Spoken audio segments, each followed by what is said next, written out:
The budget briefing is resumed.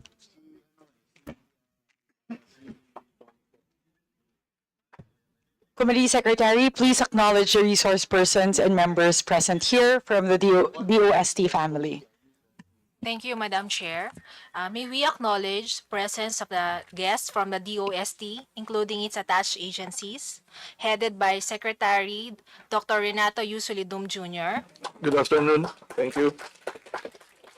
Undersecretary for STS, Ms. Maridon O. Sahagun, Undersecretary for Regional Operations, Engineer Sancho A. Maborang, Undersecretary for R&D, Dr. Lea J. Buendia, Undersecretary for Special Concern, Dr. Teodoro M. Gatchalian, Assistant Secretary for Administrative and Legal Affairs, Dr. Diana L. Ignacio, Assistant Secretary for Development Cooperation, Mr. Rodolfo J. Calzado Jr., Assistant Secretary for Countryside Development, Ms. Maria Teresa B. De Guzman, Director for Financial and Management Service, Director Raquel P. Alvendia, Director for Planning and Evaluation Service, Director Cesar R. Pedresa,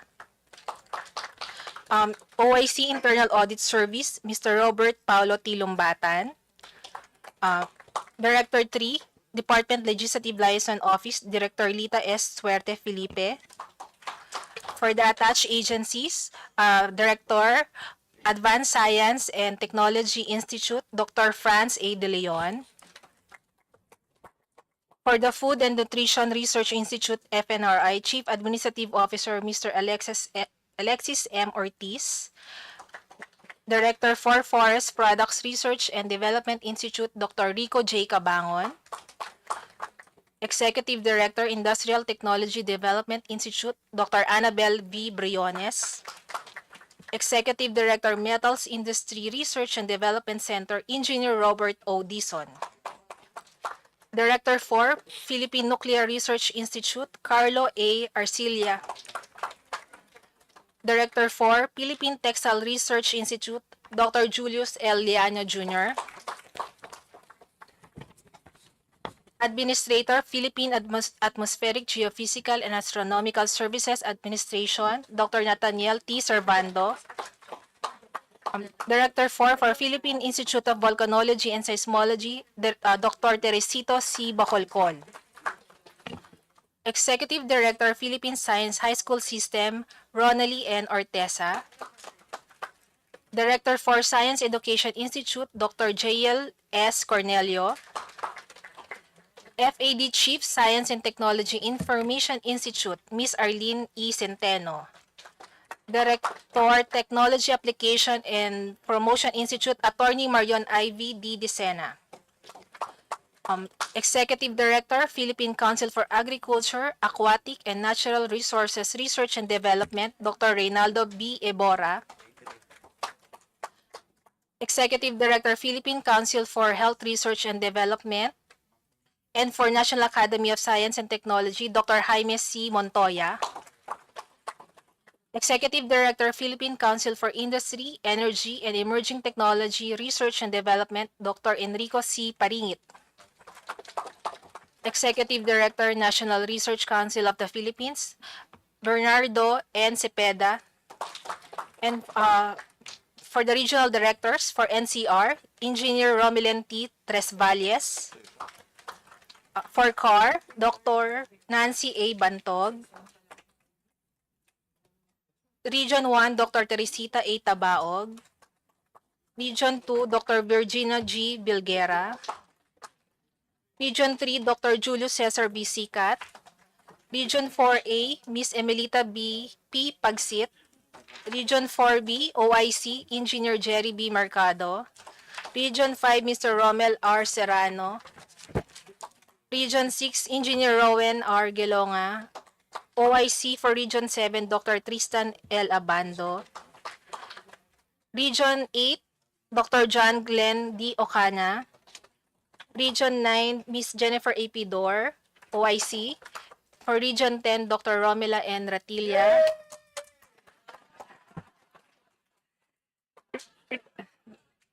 Region 11, Dr. Anthony C. Sales. Region 12, Mr. Wahid A. Lucas. For Caraga, Engineer Noel M. Ahok. May we also recognize our guest from the DBM, Director for Ms. Vivian Labastilla and Director 3 Joanna Victoria Galarpe. Okay.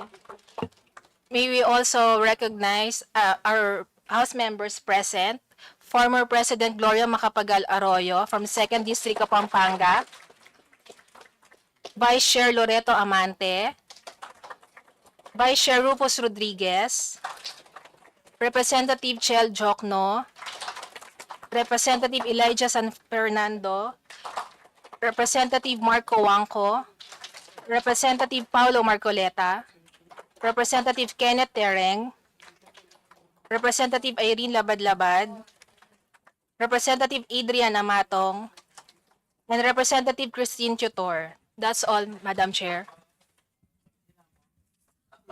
Sino pa? Sino pa? Ha? And Representative Amado Bolilla. That's all. Ha?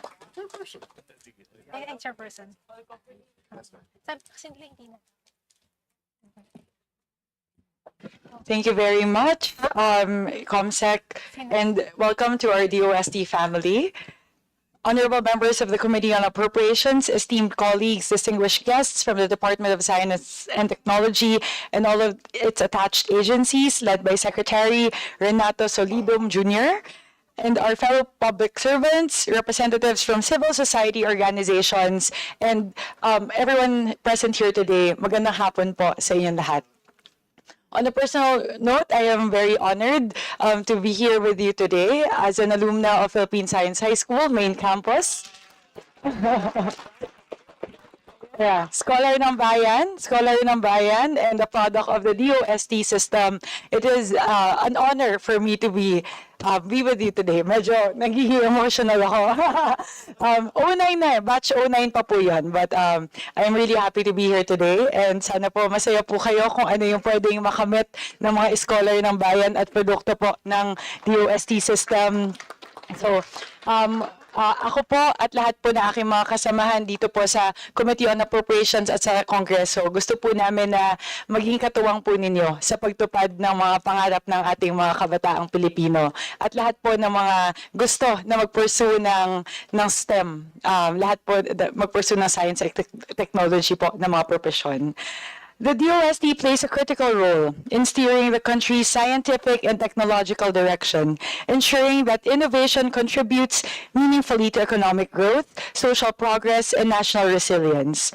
With 18 attached agencies, including research and development institutes, sectoral planning councils, and science and technology services, the department continues to be at the forefront of developing technologies, nurturing talent, and building industries.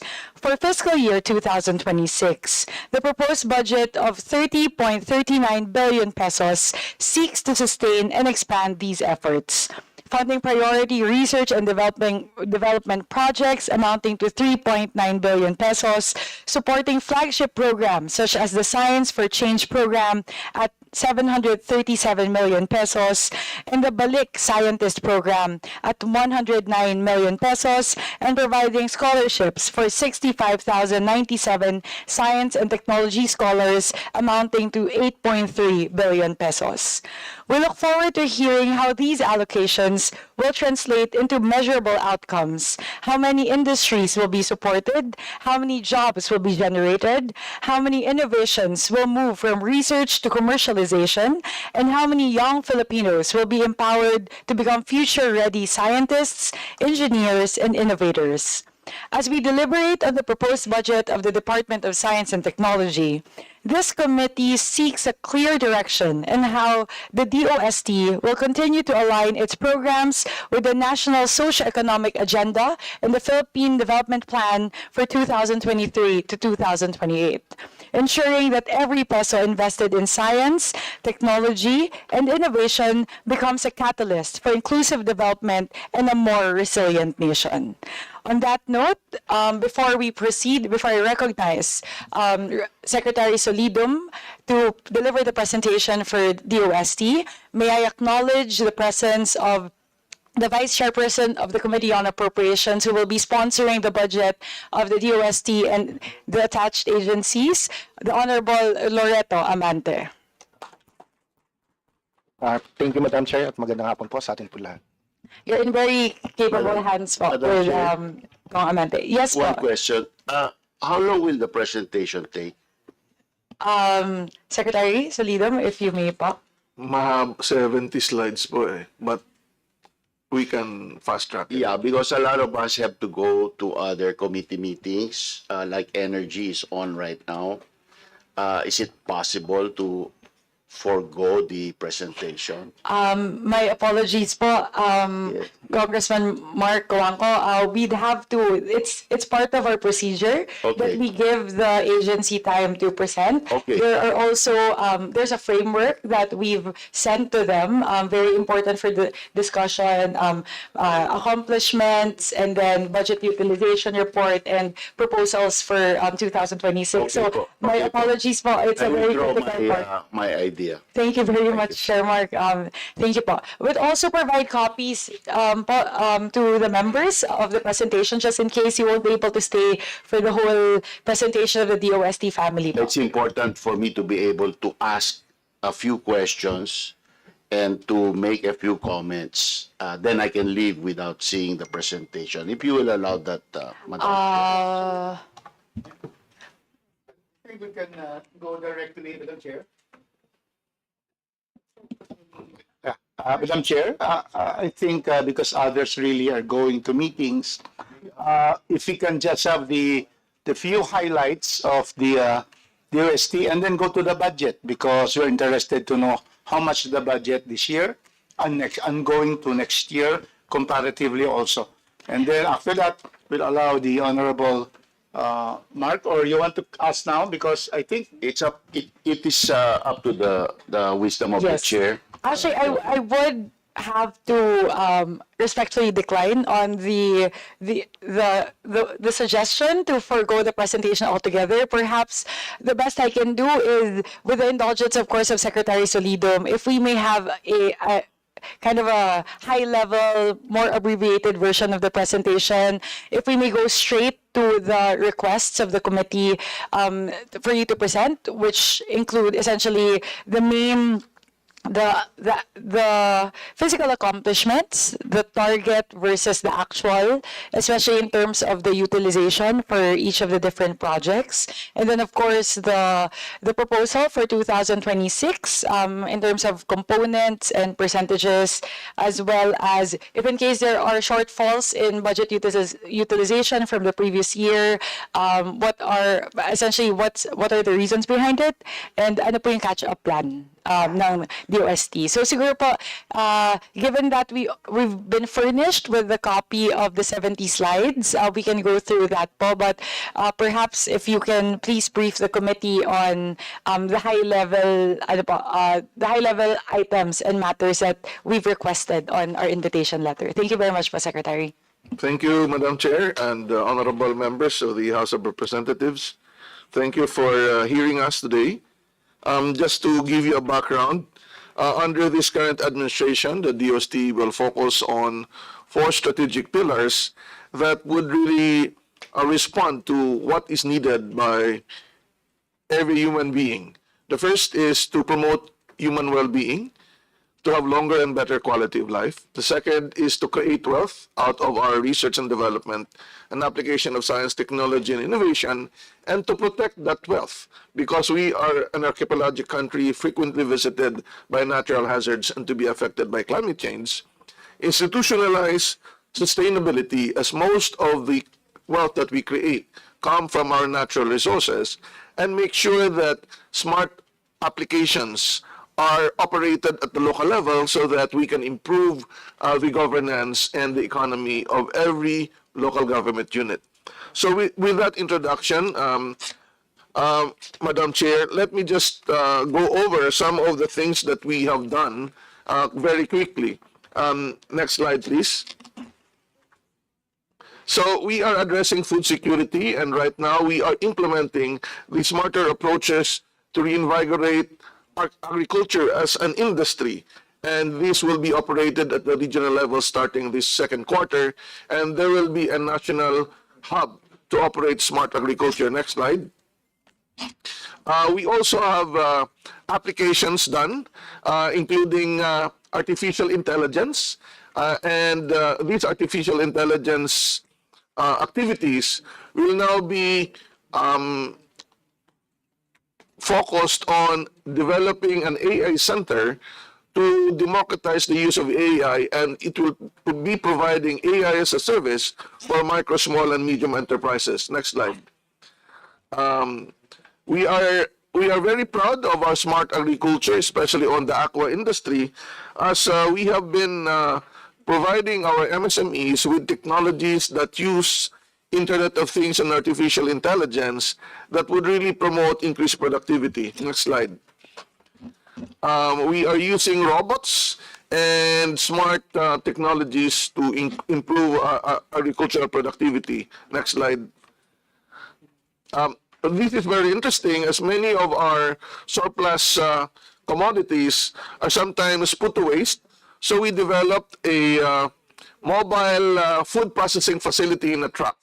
And we have provided this in 5 areas where you put the raw material inside and it will come out as a processed food already. So it will not really, it will address the surpluses of many of our farmers. Next slide. This one would look into improving sugarcane production, and we have done research on African swine fever, and right now we have designed a possible vaccine for ASF. That would mean our partners in this. Next slide. Sige, next slide na lang. On health and nutrition, we have produced products that are nutritious and are being provided now through the SWD for our displaced kababayans during calamities, and also for the school feeding program. Next slide. Of course, we do the National Nutrition Survey. Next slide. We also develop many things on the Virology and Vaccine Institute, which has recently been passed in the House. And so we are preparing our researchers on the viruses that affect humans, plants, and animals. Next slide. I-forward na lang natin kasi masyadong marami. Next. Okay, yung access to clean water, I think many of you would be appreciative of this, as we are developing a Filipino-made desalination facility that can produce 30 to 40 liters per hour. And to save on energy, we have a version of a solarized desalination facility, and this will now be field tested. On the upgraded emergency water disinfection system, or Safe Waters, this has been placed as public good, so anyone can actually manufacture it and provide our communities with safe waters for drinking. Next slide. On scholarship, it would be good to note that the Philippine Science High School now would be providing more than 10,000 scholars, and with the additional 10 campuses soon, it will be definitely at least double this. But I think the main issue now for us, Madam Chair, is to increase the stipend for our Philippine Science High School students, because these have not increased for the past 10 years. Next slide.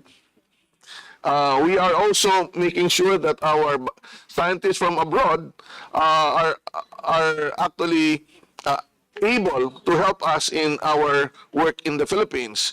And we have hired science and technology fellows to augment our research and development capability. Next slide. Now, to create wealth, we have the Small Enterprise Technology Upgrading Program.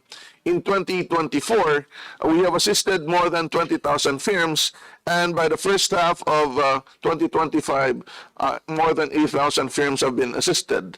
And this funding would cover any area where we think our MSMEs need assistance, where we provide financing, technical guidance, and of course, we handhold them in their effort. Next slide.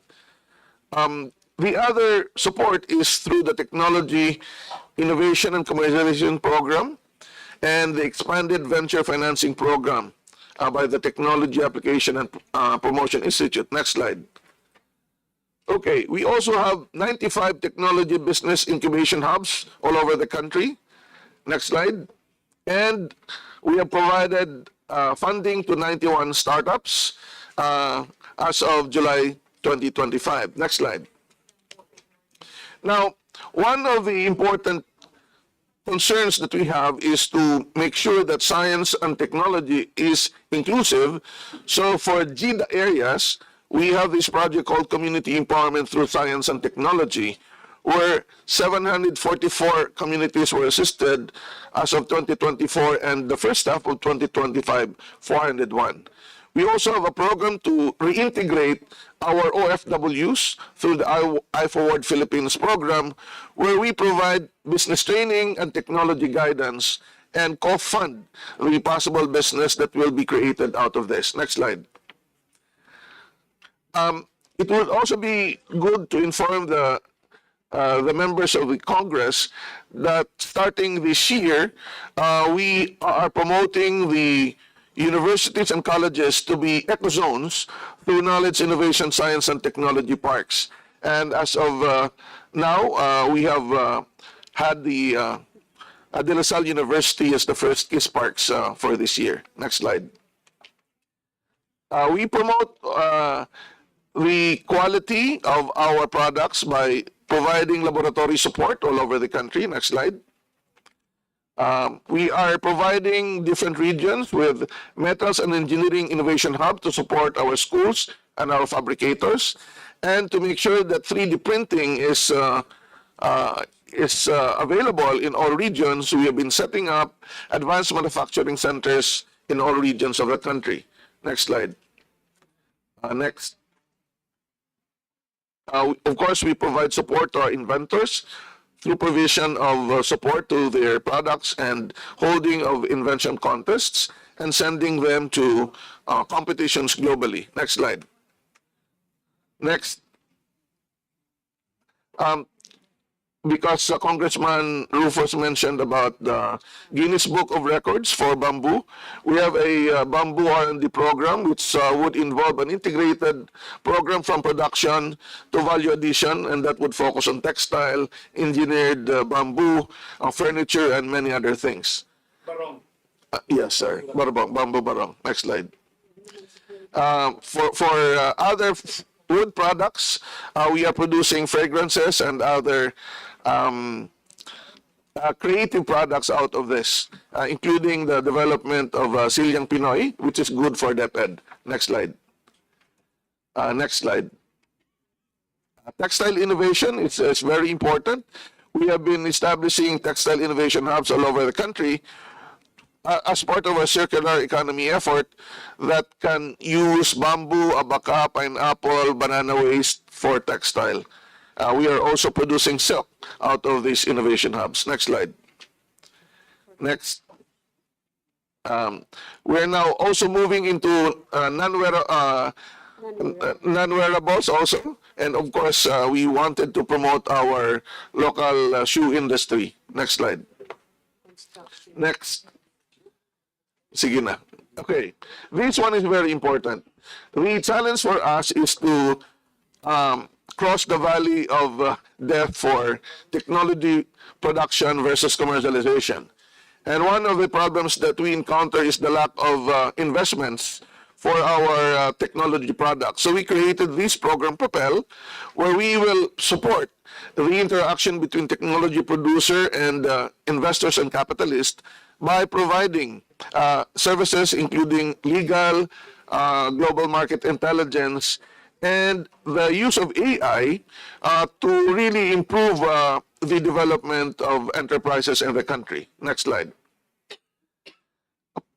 For health protection, we need to make sure that our PAGASA and FIVOX are equipped so that we can monitor the different hazards that will affect the country. Next slide. We are now using artificial intelligence for weather forecasting. Next slide. We are also into restoration of Doppler weather radars that are already old or affected by disasters. One, for example, is Iloilo Doppler radar, and we are waiting for the arrival of the instrument so that we can operate it again. Next slide. For volcano, earthquake, and tsunami monitoring of FIVOX, we have increased our monitoring stations every year. And with the FIVOX Modernization Act, we hope that we can fast-track the deployment of more instruments. Next slide. Next slide. Okay, next slide. Now, another important effort is to institutionalize sustainability, not only for the protection and management of the environment, but to sustain our efforts, meaning the scientific community's effort. We are developing smart and sustainable communities all over the country, at least one pilot per province. So far, we have 91 LGUs, and we are very happy that local governments are now working with us to apply smart technologies to improve their governance and address their basic problems in the localities. Next slide. One of which is the use of modern geospatial and artificial intelligence tools to really help prepare the different communities for advanced governance. Next slide. We have various technologies for adoption at the community level, like the floating solid waste collector, which can gather, like for example, water hyacinth with a speed of 8 cubic meters per 2 minutes. Next slide. Next. Okay, of course, we go to the community to make them ready for disasters. Next slide. We are into promotion of activities as we go around all the regions to promote science and technology and innovation products. Next slide. Next. One of the programs that we are developing is the Geospatial Analytics and Technology Solutions Program, which is a combination of GIS and artificial intelligence to put all data in digital format and map out all the activities that we are doing in the country. Once we are able to show that we can operate it at our department level, we can share this with other government agencies so that we can really map out all the projects that we have in the country. Next slide. Next. Next. Sige. Ay, papabalik. I would like to take this opportunity to thank the House of Representatives for supporting us in the 4 bills that were already passed: the FIVOX Modernization Act, the Virology and Vaccine Institute of the Philippines, the Philippine National Nuclear Energy Safety Act, and the expanded Philippine Science High School System. We are happy that the National Measurement Infrastructure System Act was approved here in Congress, but it was not able to pass the Senate, and we would like to propose this because this will really improve our trade as the infrastructure for standards, quality assurance would be needed, and we hope that we can get the support of Congress here. Next slide. So for this year, we have 30.39 billion as per NEP. Next slide. And out of this, 19% would be for PS, 71% for MOE, and 10% for capital outlay. Next. Per strategic pillar, the biggest chunk will be focused on human well-being promotion at 43%. For wealth creation, 19%. For wealth protection, 13%. For sustainability, around 6%, and for strengthening DOST's governance in terms of digital transformation, we have 20%. Next slide. So the financial accomplishments for 2024, 27.8 billion was our total funding. We have 95% utilization.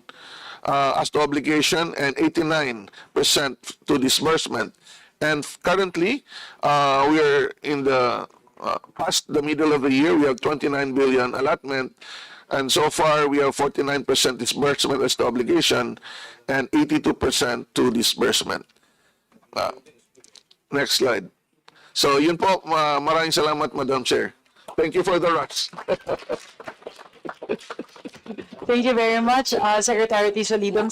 Siguro po, if I may ask po, Doc, Sec, yung, ano po, yung question lang po namin, ano po yung shortfall ng 11% dun po sa BUR for 2024? Where is the shortfall coming from? Because, Continuing, may continuing pa kami. So we do expect that the remaining 11% will be consumed. Has it been utilized in the first part of 2025? It's being utilized and it's getting smaller. So we have to use it up by the end of the year. Okay, sounds good. Yun lang po siguro yung nag-stand out sa akin in terms of the Yes. BOR. Thank you po, Secretary Solidum. We'll turn it over to Vice Chair Loreto Amante to facilitate the interpolations from the members. Thank you. Po. Okay, thank you, Madam Chair. The committee invites questions from the members, particularly on utilization of previous budget and proposed allocation for fiscal year 2026. Secretary Renato Solidum Jr. and his team are requested to provide a necessary clarification to respond directly to the issues at hand to ensure that this committee and the public following this proceeding are fully informed of the anticipated impact of the proposed budget of the DOST and its attached agencies. May I remind our distinguished colleagues that each member is allotted 5 minutes for questioning or interpellation, excluding the response of the resource persons. When you hear the first bell, it indicates that you have 30 seconds left to conclude your questions. The second bell signifies the lapse of your allotted time.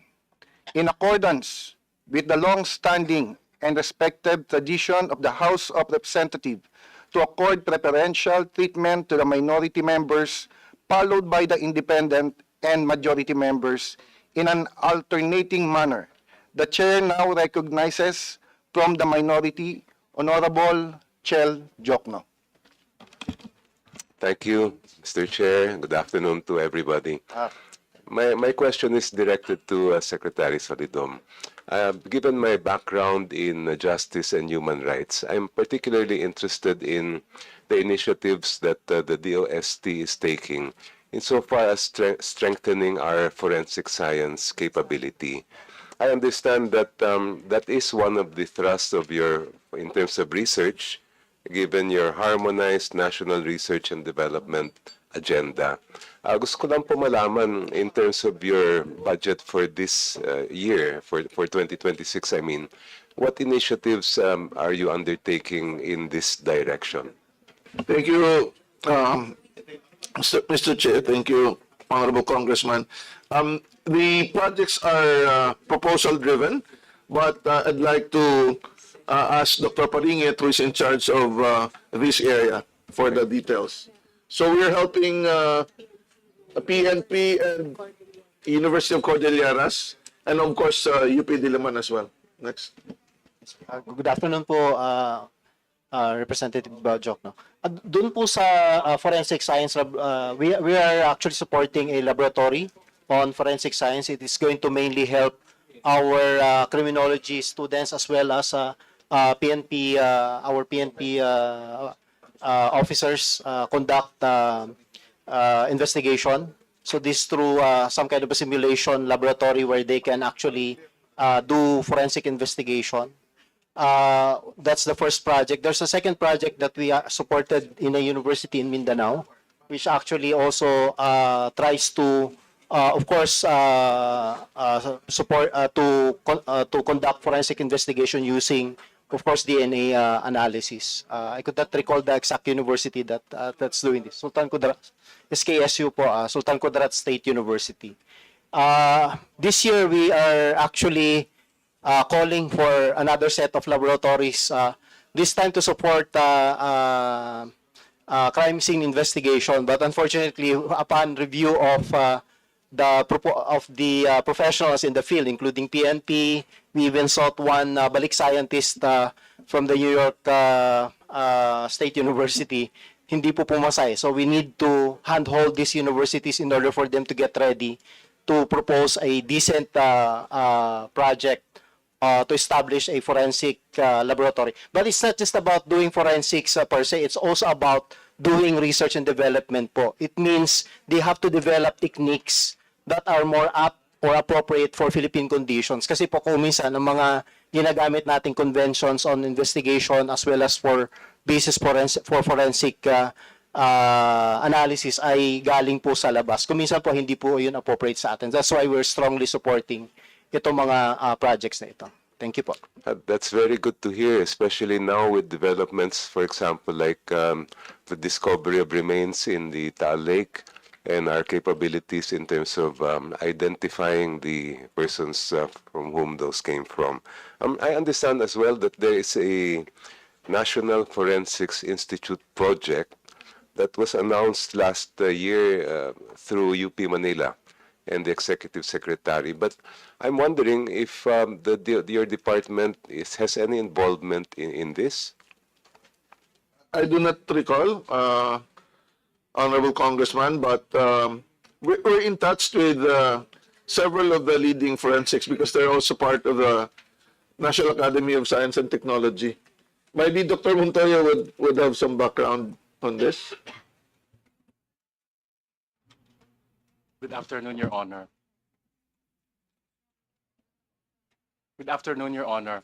As part of the forensics program, we have actually provided support for a number of important projects, among which is the very basic foundation of establishing the DNA structure of Filipinos. So we call it the Filipino Genomics Program, or the Filipinome. We've already actually banked 1,000 DNA from unrelated Filipino individuals, including IP communities. And this will provide a base for any diagnostics that will be emanating or be developing in the future. We've also helped the forensics program in UP Diliman for the sexual assault investigation kit, which is now in the process of being commercialized. And this is actually a locally developed kit that will enable investigators to actually get properly collected samples and process them in order to find the perpetrators or the people responsible for such assaults, among others. Thank you very much. Thank you for that. That's probably the DNA analysis laboratory at the University of the Philippines. I'm familiar with that, and I've worked with Dr. Cora de Ungria. Yes, we've done some projects before. But looking at the membership of that National Forensics Institute project, parang wala po kayo doon. But I think it would be an endeavor that perhaps you should be participating in. We'll see if we can find a way to get you involved in that. Let me just say that I fully support the strengthening of forensic science in our country. It's something that our justice system and human rights system needs, and I hope that you can do a lot in this direction. Yes, Your Honor. There are many things that can be done. I'm a geologist, so while I was studying in the U.S., I have my classmates. I have one classmate, an American, become a forensic geologist because you can trace where the crime happened. Yes. Kung may nasingit na buhangin o bato sa sapatos, madaling malaman kung saan yung provenance ng pinanggalingan. So there are many things that can be done. Thank you. Thank you, Mr. Chair. No more questions. Okay, thank you. Next from the list, from the majority, Vice Chair Rufus Rodriguez. Thank you, Mr. Chairman.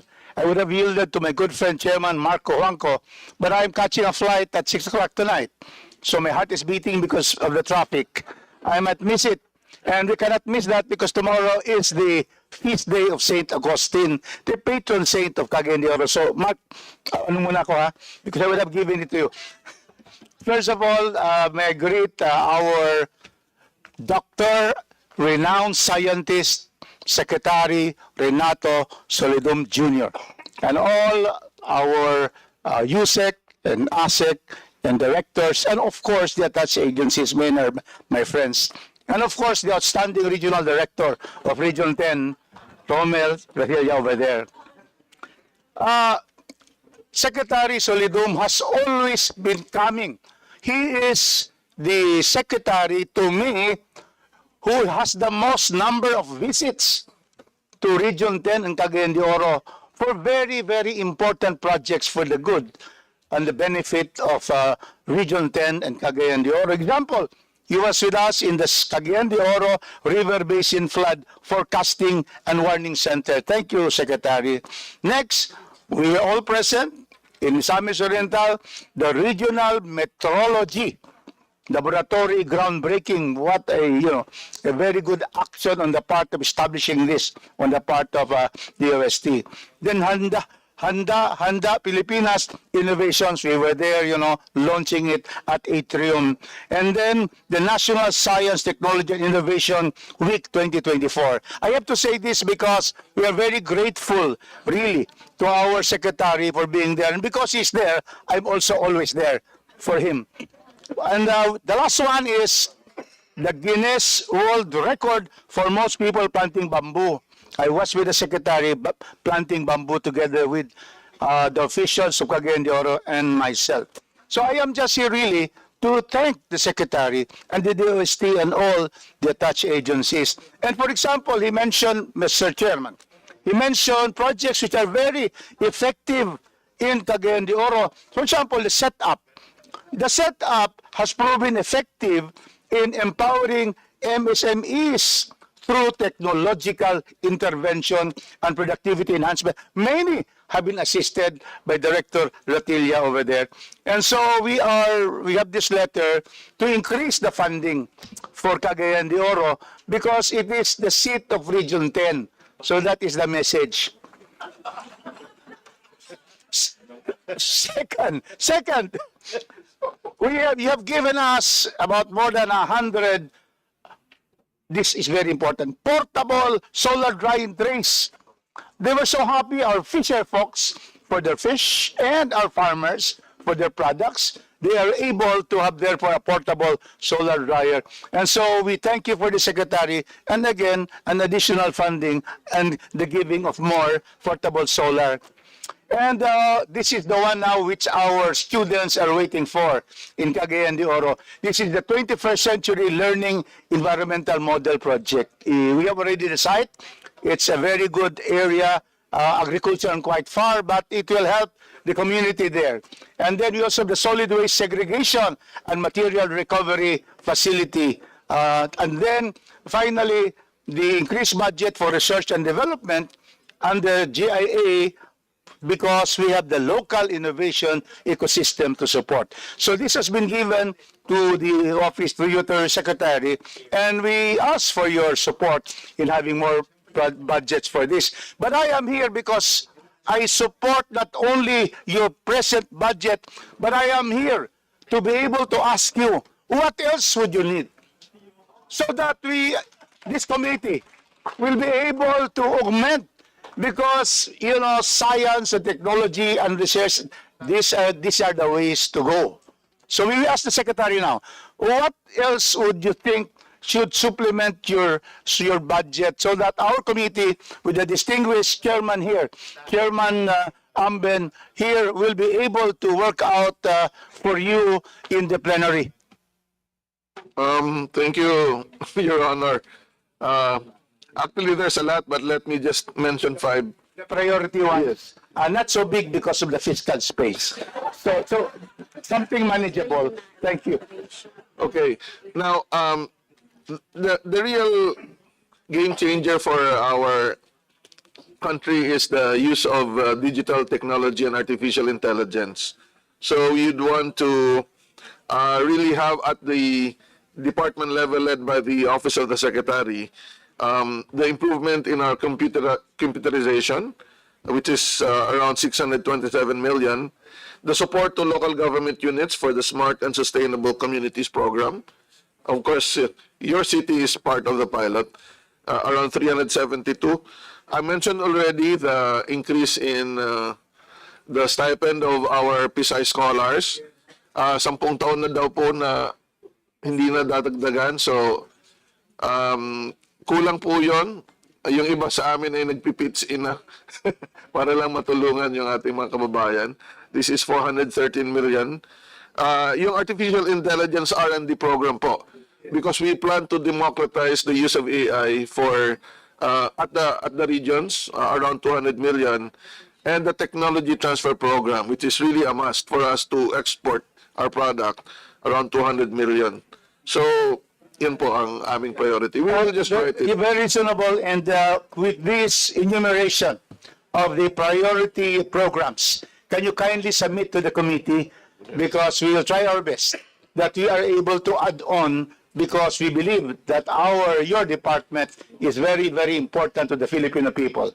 So, Mr. Chairman, as I end, let me just state that in the proper time, this representation will move not only for the approval of the budget under NEP, but for its augmentation so that we can have the Department of Science and Technology proceed to higher grounds and give our development to our people. Thank you, Mr. Chairman. Permission to leave, Mr. Chairman. Yeah. Thank you for the generous gentleman from Cagayan de Oro, Congressman Lupos Rodriguez. Next on the list, Representative Reneco. Thank you, Mr. Chair. Good afternoon to my distinguished colleagues. Yes, hello. And of course, our distinguished guests from the Department of Science and Technology. Bilang miyembro ng kabataan and also bilang recipient ng essentially science high school curriculum, galing po akong Manila Science, no? Of great concern ng mga kapwa-scholar ng bayan namin is yung release ng DOST scholarship funds. No, ito po yung laging kada buwan yung alanganin ng kabataan na gustong paglingkuran ang bayan gamit ang kaalaman nila sa agham. So, we've noted po na for 2020, the DOST SEI Science and Technology Scholarship Program budget is increasing only by 136.2 million. So that's less than 2% increase. And some graduate scholars have reported that they have limited funding na for scholarships. Is this 2% increase sufficient to expand the reach and quality of scholarship programs po? Okay, can I ask Director JL Cornelio for the response? I'm not sure it is working. Hello, Congresswoman. Thank you so much for that question. No, we really appreciate it, and we acknowledge the concern that you have for our scholars and our students. Let me answer your question by saying that we have the desire to continue increasing the number of our scholars. This year alone, we have accepted 10,907 undergraduate scholars out of 95,000 examinees. So that's not a lot. Of course, in total, if you look at the number of our scholars from undergraduate to PhD, we have about 55,000. So from that point of view, the magnitude, it looks big. But of course, we are very much open, and we continue to strive to increase the number of our scholars because we know that certain other areas are still underserved, and we would like to support those areas. I hope that answers the question. And thank you very much. And syempre kami, sinusuportahan din namin yung pag-increase ng mga DOST scholars. My next line of questioning po would be about yung delays in the receiving po ng mga stipends. Ito po ay same line of questioning as last year as well, no? And in 2024, ang proposal po ni Secretary Solidum ay mag-propose po ng core group, no? Creating a core group in every university composed of DOST employees to directly disperse stipends. Ano pong status ng proposal ngayon? Na-implement po ba siya? Good. Thank you so much again. That's another important question. And I'm pleased to tell you, Congresswoman, that we have addressed this issue. What we did was, apart from creating core groups in universities, PUP for example, apart from creating those core groups in different universities around the country, the truth is that we have also revisited our scheme. Previously, the setup was SEI would disburse or download the funds to the regions or the universities, and then the regions or the universities would be the one to download the funds to the land bank accounts of our scholars. So that's quite a long route. This year, I am pleased to share with you and with all the members of our committee that this year we have implemented a new scheme. Ano yung bagong scheme na yon, Congresswoman? The idea is for us to directly release the funds to our scholars from SEI to their land bank accounts. We implemented this in January this year. And I'm pleased to share with all of us here in this committee that, but according to our reports the second quarter, out of our 9,000 scholars sa NCR, we pilot tested the whole new setup dito sa NCR, only 1% were delayed. So out of 9,000 scholars, 69 lamang ang delayed. And the delay was not caused by SEI or by the universities. Primarily, it was because of delays in the submissions of the documents. So we have tremendously improved the situation. And from August onwards, the new setup is going to be implemented across the country for all undergraduate scholars. By January next year, the same setup will be implemented for our graduate scholars. The system is working, and we have evidence to prove it. Thank you for that update, Mr. Chair. But to clarify po, no, this is not the same as yung core group na na-discuss po last year? Or May mga assigned, Madam, Your Honor, may mga assigned kasing tao na rin sa university. So, that would be okay, but the fastest route now is the direct payment. Ang kailangan lang, siguraduhin ng core group na nagsasubmit ng requirement yung mga estudyante. Okay. Yun po nagkakaproblema tayo doon. Okay, so it's no longer parang from the core group, doon bubungkos yung mga submissions. They are parang implementors or nag-i-ensure ng ano. That's right, that all the documents are submitted to them. Tapos ang mangyayari kasi yung core group or our coordinators, they will be the ones who submit to us the payroll. That payroll is the official list of our ongoing scholars, eligible scholars for that semester. So sometimes nandun ang bottlenecks, but again, as far as our experience in NCR is concerned, we're very pleased to see that the improvement is so significant. Okay. Ang concern din in previous years na is yung bureaucracy, yung the layers po that the funding has to go through, the requirements have to go through para makuha lang ng scholars yung stipend nila every month or so. So yung proposal po and yung ini-implement nating core group, hindi po ba ito, in your experience, expansion ng bureaucracy or adding administrative costs? May I answer? Thank you again, Congresswoman. The quick answer is no, kasi the systems are already in place. And ang hinihingi lang naman ng SEI generally as yung certificate of employment, yung grades nila, just to see from our point of view that this is still an eligible scholar. And it's the core group or it's the committee, it's our coordinators who run this, who do it on our behalf. Some of them are on the payroll of SEI, some of them are employed by the universities in partnership, obviously, with the universities. So is there a additional bureaucracy there? No. Actually, Madam Chair, if I may, nakat na yun.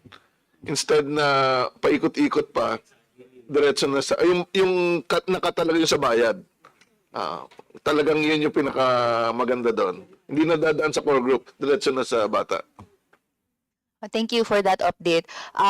In relation din po dito, as discussed also last year, COA has pointed out that there are a lack of standardized guidelines for fund disbursement.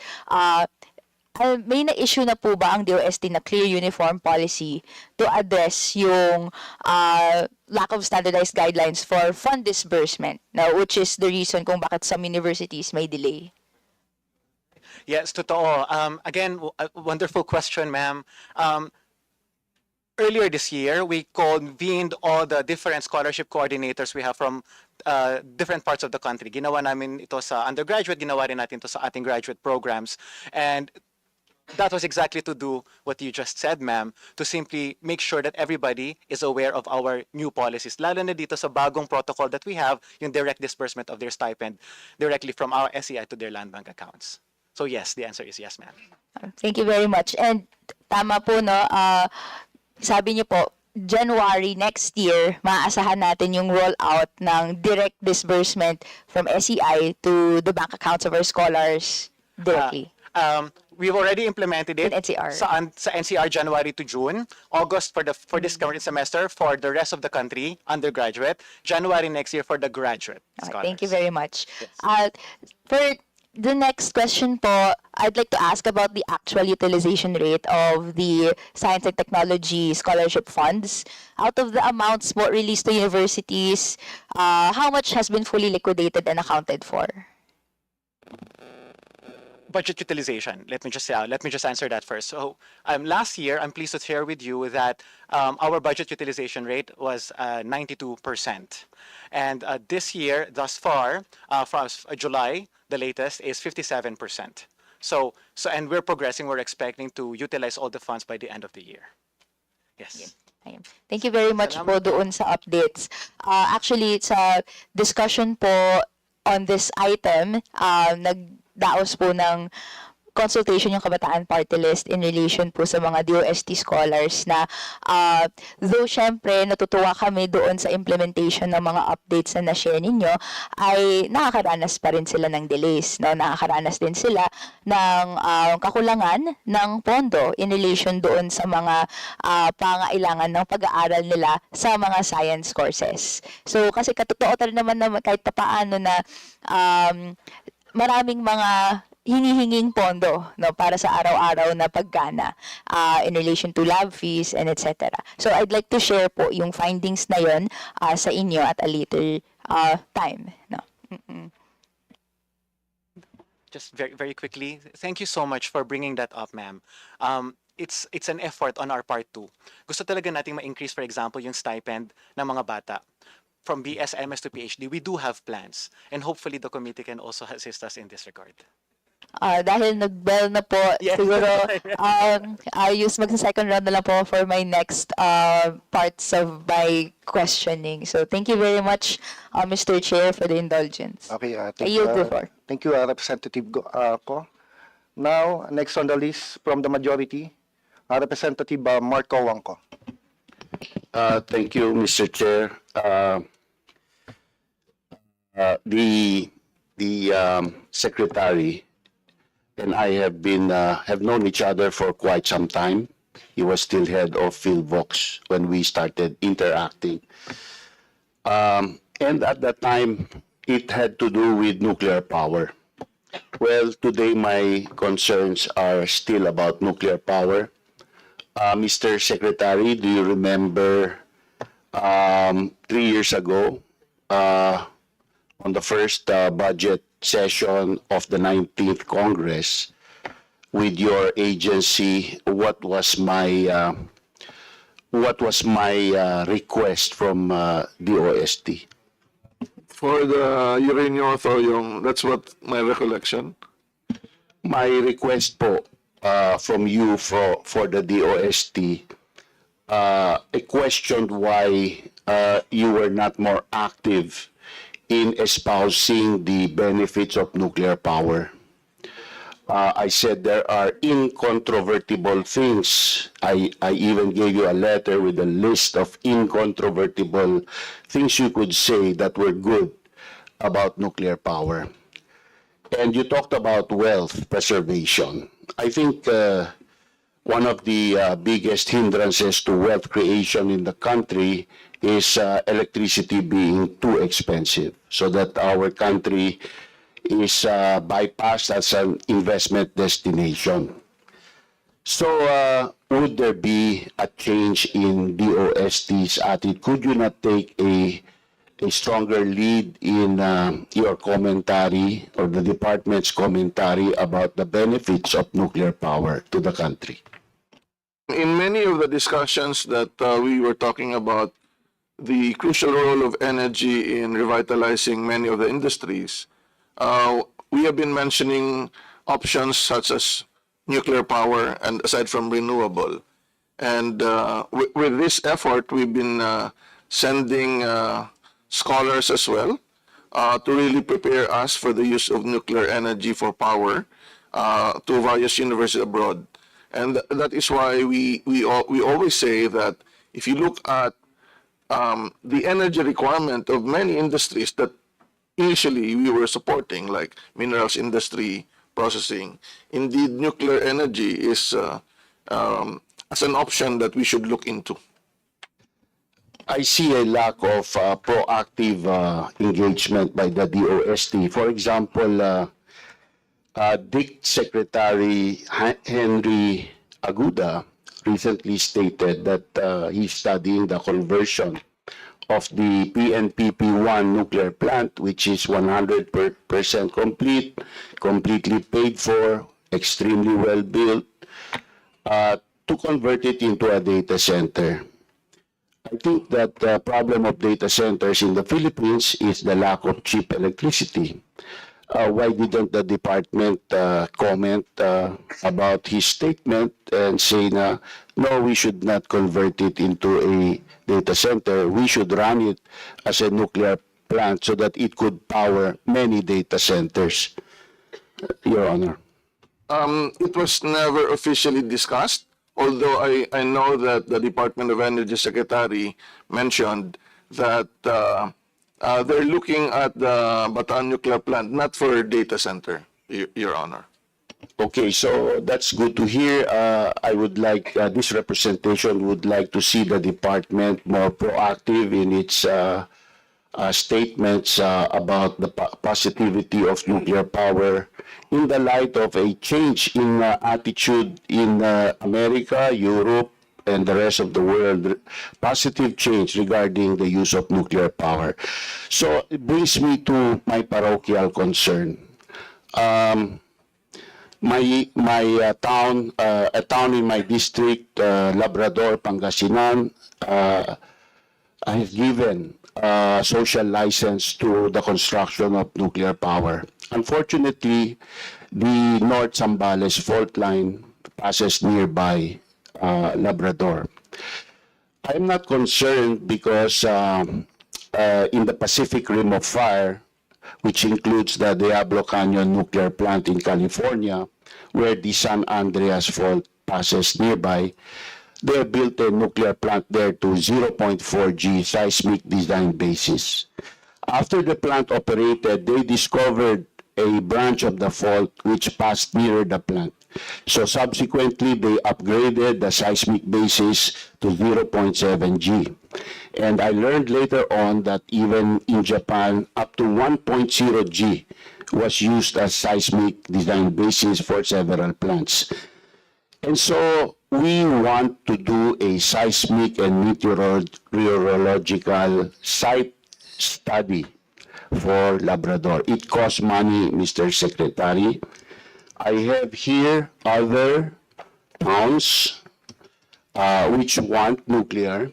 So we are talking of Labrador, Pangasinan, in Isabela, the towns of Makunakon and Divilican, and in Mindoro, Sablayan, in Masbate, Aroroy, and in Sorsogon. I have not spoken to to Senate President Chief Escudero yet, but I'm meeting him tonight.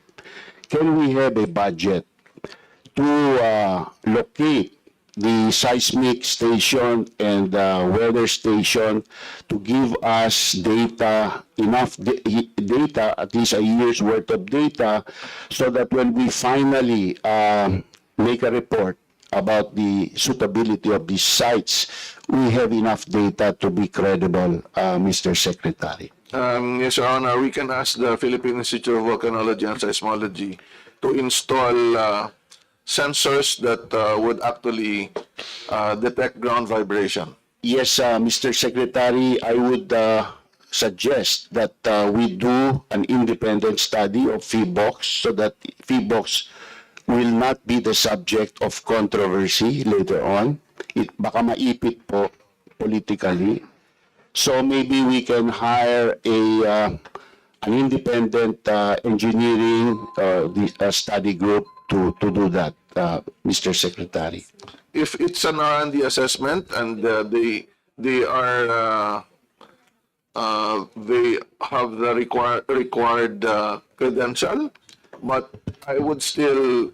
We have a balik scientist, sir, Yeah. in the name of Dr. Art Romero, Kilala who is a ko. geologist. Yeah. Maybe you could talk to him. He has some ideas about this. So it can be done, Your Honor, through a proposal. Yes, and then I'd also like to say that DOST has helped me a lot in the past. Project Dream, especially the LiDAR data. Engineer Enrico Paringit is sitting there. He has helped this representation a lot in the past. I think that data is very useful for flood planning, for everything we've been seeing in the newspapers. It is underutilized, and that is why we continue to have these problems. Last statement, Mr. Chairman, give me a minute. This representation has an aspiration for at least 16,000 megawatts of nuclear online by 2045. The basis of that is the current 65% imported coal for electricity, amounting to around the same 16,000. NEDA said, or DepDev now said, we need to double our capacity by 2040 and up to triple our capacity by 2040. That means that 16,000 to 32,000 megawatts of nuclear is conservative. Please review that, and please be proactive in your messaging to the public about nuclear. Thank you so much. Thank you, Your Honor. Okay, thank you, Representative Marco. Before we continue, I would like to acknowledge the presence of one of our vice chair, Nikki Briones. He's one of the sponsors of DOST. Thank you. Thank And you, also- Mr. Chair, for And also, I would like to acknowledge the presence of another vice chair, Vice Chair Reynan Arrogancia, Vice Chair Romel Angara, and of course, our Deputy Majority Leader, Howard Ginto, Deputy Majority Leader Jam Baronda, Representative Emerson Pascual, and of course, Vice Chair Roger Mercado. Okay, now we will continue. Since there's no interpolator for minority, we will now proceed to majority. Next on the list is Deputy Majority Leader Howard Ginto. Mr. Chair, distinguished colleagues, DOST family, good afternoon. First and foremost, I would like to congratulate the DOST for steering future-ready programs. Last month po, nagpunta ako sa inyong regional office dito po sa Iloilo. Na-meet ko po yung RD director niyo po, si Engineer Rowen. Sa totoo lang po, aminado po ako, hindi po ako masyadong familiar sa DOST, at sa mga nagagawa po ng DOST. Dahil karamihan po talaga pag nasa kongreso at saka sa agricultural na ang parating pinupuntahan namin, DAR, DNR, puro yun po, So, talagang na-amaze po ako sa dami ng mga programa ng ating ahensya. Ang tanong ko po is, yung pinakita po natin mga programs for food security, kagaya po nung ano po ito yung Lorowan base pond water supply, o kaya po yung Smart Aqua Farm Feeder. Marami po kayong mga programa for food security. Papaano nyo po ba pinipili ang munisipyo o probinsya kung saan nyo pinapilot run itong mga programa nyo? Thank you for the question, Your Honor. Essentially, we start with research and development. Once it's perfected, anyone can now use the technology, especially the mga MSME or mga farmers or cooperatives. So then, ang ginawa po natin, to really apply this in a wider scale, we have a program on applying smart agriculture to all regions of the Philippines so that we can really scale up the effort in the use of smart agriculture for both land and water-based agriculture. Meron din po kayo isang programa, yung Mobile Modular Food Processing Facility. Actually, dito ko lang din po nalaman na yung isa po yung mobile food truck nandun po pala sa aming distrito, no? So, sabi ko nga baka later on with the help of DOST and yung sa aming mga association, baka mapatakbo po namin at matry po yung inyong napakagandang invention, no? Ang akin lang po, no, baka pwede po na matulungan nyo ang aming probinsya or ang aming distrito kasi po we're supposedly called the seafood capital of the Philippines. Yet currently hindi na po kami nakapag-produce as much as we did before in the first district of Capiz. And aside from which nagde-decline na rin yung aming aquaculture. So I'm requesting and hoping that we can focus or really provide technology and assessments that will help us revitalize our aquaculture. No? And of course, this will entail help with you the food security programs of our national government.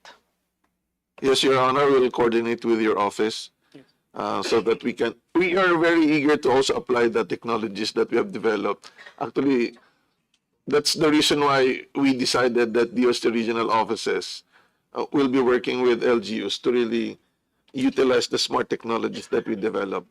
Dati-rati po kasi pinapasa lang namin sa ibang ahensya, kaya lang kung hindi ganun kabilis, nag-decide na po kami na diretsa na kami tutulong with them, with the local government or the cooperatives. And lastly, no, nakapagbigay din po kayo ng 44 scholars sa aming distrito. So malaking pong pagpapasalamat na sana itulong nyo din. So hopefully po, mas madagdagan po natin yung ating mga scholars kasi malaking tulong po para sa aming mga mangingisda at saka sa aming mga farmers. And with that, Mr. Chair, no, sana po talagang mabigyan natin pa ng karagdagan budget ang DOST, no? Kasi sa tingin ko po, with the additional budget for DOST, mas marami po tayong matutulungan at mas marami po silang mga programa, teknolohiya na maibibigay hindi lang sa ating mga fisher folks, sa ating mga farmers, sa lahatan, no? Malaki po, kung makikita nyo po talaga yung mga na-design nilang programa, napakalaking tulong din po, hindi lang sa LGU, hanggang sa mga barangay levels, no? So with that, Mr. Chair, I hope and really manifest that we help DOST for additional budget. Yun lang po, Mr. Chair. Thank you. May I just say that just for the information of the good congressman, we have another project called Innovative Smart Systems for Data-Driven Agriculture, and Capiz State University is part of our partner. Now we have 10 million peso project for them. Thank you, Secretary. That's a big help for our province. Thank you, Kong Howard Ginto. This chair recognize from majority, Vice Chair Cha Hernandez. Thank you, Mr. Chair. Hello, Mr. Secretary, and to the DOST family. So this year we passed the FIVOX Modernization Act, which allocates over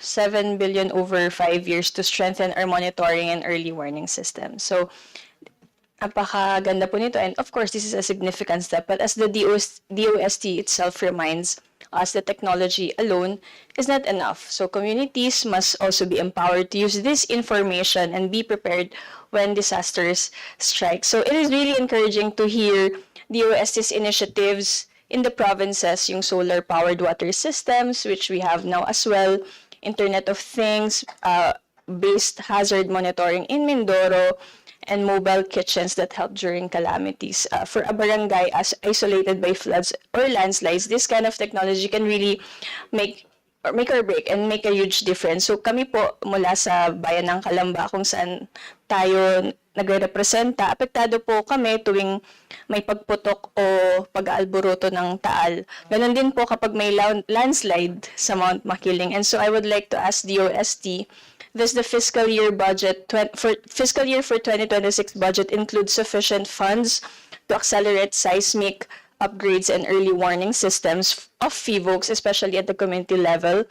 And how much has been allocated for the coming year for localized resilience technologies such as water access systems, weather monitoring, IoTs, or mobile relief kitchens in the most, not just in my district, but of course, lalo na sa mga most vulnerable regions? And third, and lastly, is there funding for disaster preparedness, training, and science-based awareness programs targeted directly at the communities, not just central or regional offices? Mr. Secretary. Yes, on the FIVOC side, they have a substantial increase this year. Maybe I'll ask Dr. Bacolcol to respond to that question. Good afternoon, ma'am. Yes, we initially asked for 1.2 billion pesos. That's our proposal, but we were given 987 million, which is 10% higher than what we had this year. So I think that's enough. Although, of course, we didn't get the 1.2 billion, but the 10% increase is good enough for us. Thank you for the water. Actually, there are various options. Iba-iba po ang modality ng aming pagtulong. One is through research grants for R&D, and we have the Industrial Technology and Development Institute that has developed this safe waters technology that can be given to fabricators all over the country. But there's also the regional offices that can fund, for example, geographically isolated and disadvantaged areas. We have the Community Empowerment through Science and Technology program. This would have 5 entry points. One is disaster and climate resilience. Second is health and nutrition, including water and sanitation. Third is education and literacy. Fourth is entrepreneurship and livelihood. And fifth is environmental management. So kung meron po mga lugar na may kailangan nun, isa doon, nakikipag either yung local government or yung sa representatives makikipag-ugnayan sa amin or yung tao namin mismo ang umiikot kung sino ang pwedeng tulungan. Lalo na kung maraming budget, mas maraming matutulungan. So yan yung modality. We don't have a fixed amount, but it depends on the need as expressed. We also have the Smart and Sustainable Communities program where we actually can support pilot communities to really find out things. And it's not finalized yet, but we are still preparing another big program for island communities kasi po yung development and problems ng mga isla ay kakaiba. Karamihan po sa kanila ang problema ay tubig. So yung water resource management and water resource sourcing is really an issue. So to address that and develop expertise, we have created the Smart Water Infrastructure Management R&D Center in Isabela State University because marami silang expert doon and they can now cover the whole country and help. So yun po yung aming mga various modalities. Sa mga food naman, ganun din, no? Pwede rin tumulong po ang mga regional and provincial offices. Another one. Thank you for the response. I am fully satisfied. Now, in ensuring food security and supporting farmers, and this is the last. So we all know that yun po yung magiging concern, especially with a country that we're affected lagi by all those kinds of climate hazards, di ba po? And we always ask, do we have enough rice? Do we have enough vegetables? and food for everyone. This is why it's not surprising na even 63% of our people said that food security should be the top priority of DOST as per the last, for the recent survey of SWS. And so we hear about the promising initiatives of the department, and we laud you for that, such as Elevate Philippines. Launched in 2025, it uses precision farming, digital agriculture, and advanced technologies to ensure sufficient and affordable food for all. But the question from our people remains really simple. How will we fill it, and how will this really support how will this support truly reach us or the whole nation? And so, I would like to ask the DOST of the following. Ano pong portion ng budget ngayon ay ang allocated doon sa agricultural innovation programs? And I would also mention the SKAI PINAS, or Philippine Sky and Crop Disease Detection Tools, which is really needed in our nation. And second, how will the funding be expanding or scaled up to make sure that it benefits not only large farms, but also smallholder farmers and rural communities that really deserve attention? I will answer first, but I would like to get help from a friend, our chatbot Itanong. I will ask Director Franz to type in the question, the different agricultural projects we have, so that he can provide the details. But let me just ginawa na po namin yung chatbot para sa mga tanong na para lang hindi mahirap magbasa. But for the smart agriculture, 650 million in the next 3 years po, in all the regions of the Philippines. Ang issue kasi is maabot ba ang buong Pilipinas? Hindi namin kayang kami lang. So ang aming ino-offer ay yung technology can be made available for everyone who wants to use the technology. Tulad ng binanggit ni Representative Ginto kanina, available na po yun. Ang kailangan lang namin ay partner LGU at mga cooperative farmer to implement that, kasi pag smart agriculture na po, hindi na ordinaryong simple farming lang yan. Yeah. Dapat consolidated din. But for aqua industry, madali lang. Pero pag land-based, mas mahirap. For our R&D, we have the Elevate Philippines. Smart agriculture is one of it. So iba pa yung R&D natin doon. Marami po tayong pondo na binabanggit. May sagot na ba si ano? O wala kang connection?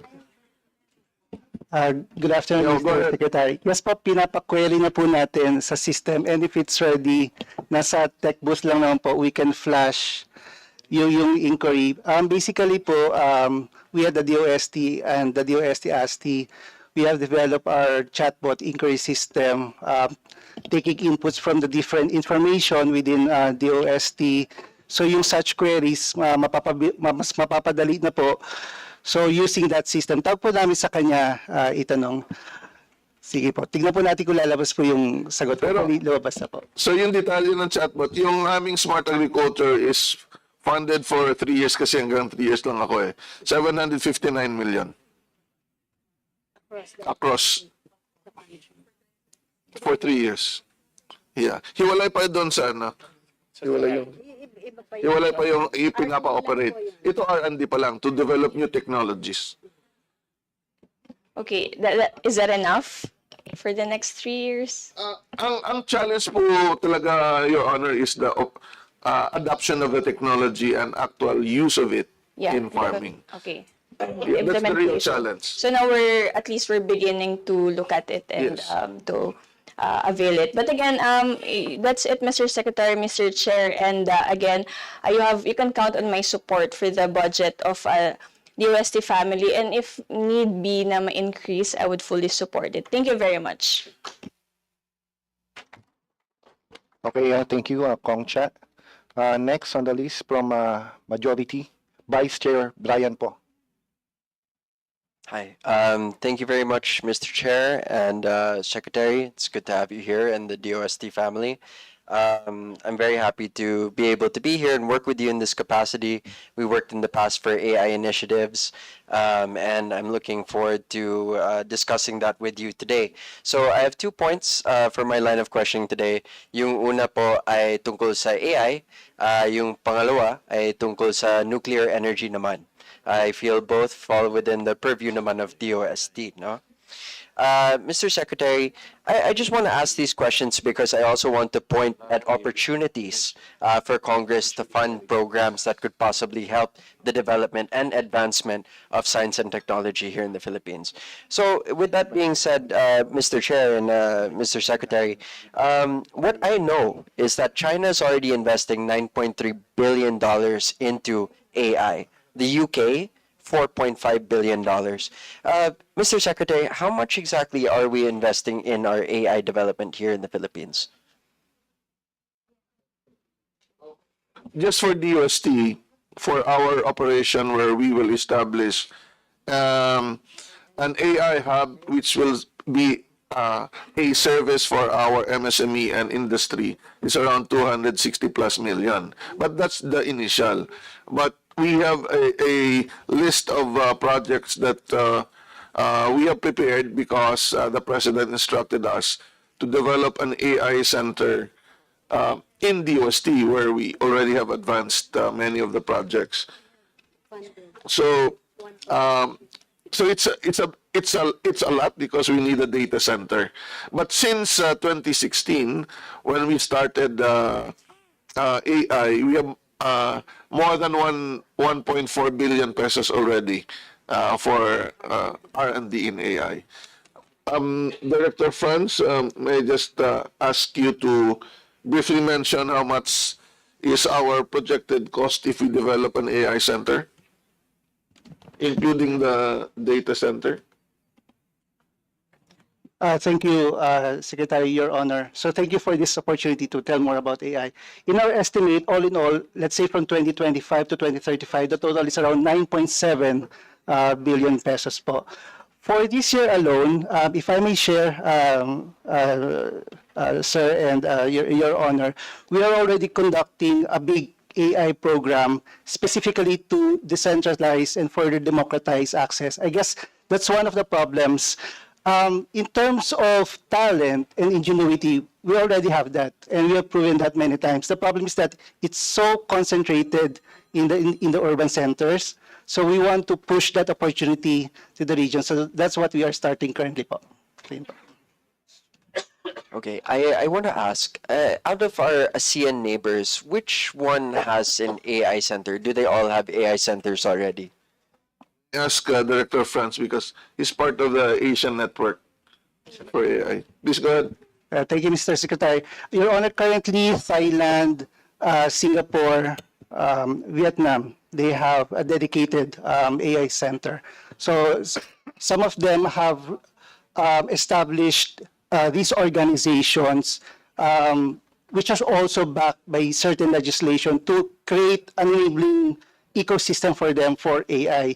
Now, each country has their own strategy, of course, depending on their strengths. For example, Singapore can be focusing more on developing applications on, let's say, fintech.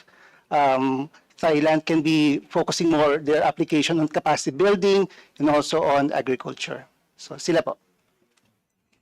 Thank you. The reason why I ask, Mr. Secretary, is I want to know whether or not we're falling behind as compared to our neighbors here in the ASEAN region and Asia in general. Because, of course, many people speculate that this is the next industrial revolution. And of course, we don't want our constituents to end up being end users. We want to be proactive in addressing this change in industry. So, Mr. Secretary, would you be able to comment on this? If you look at the global ranking, we are 56th. And based on several factors, but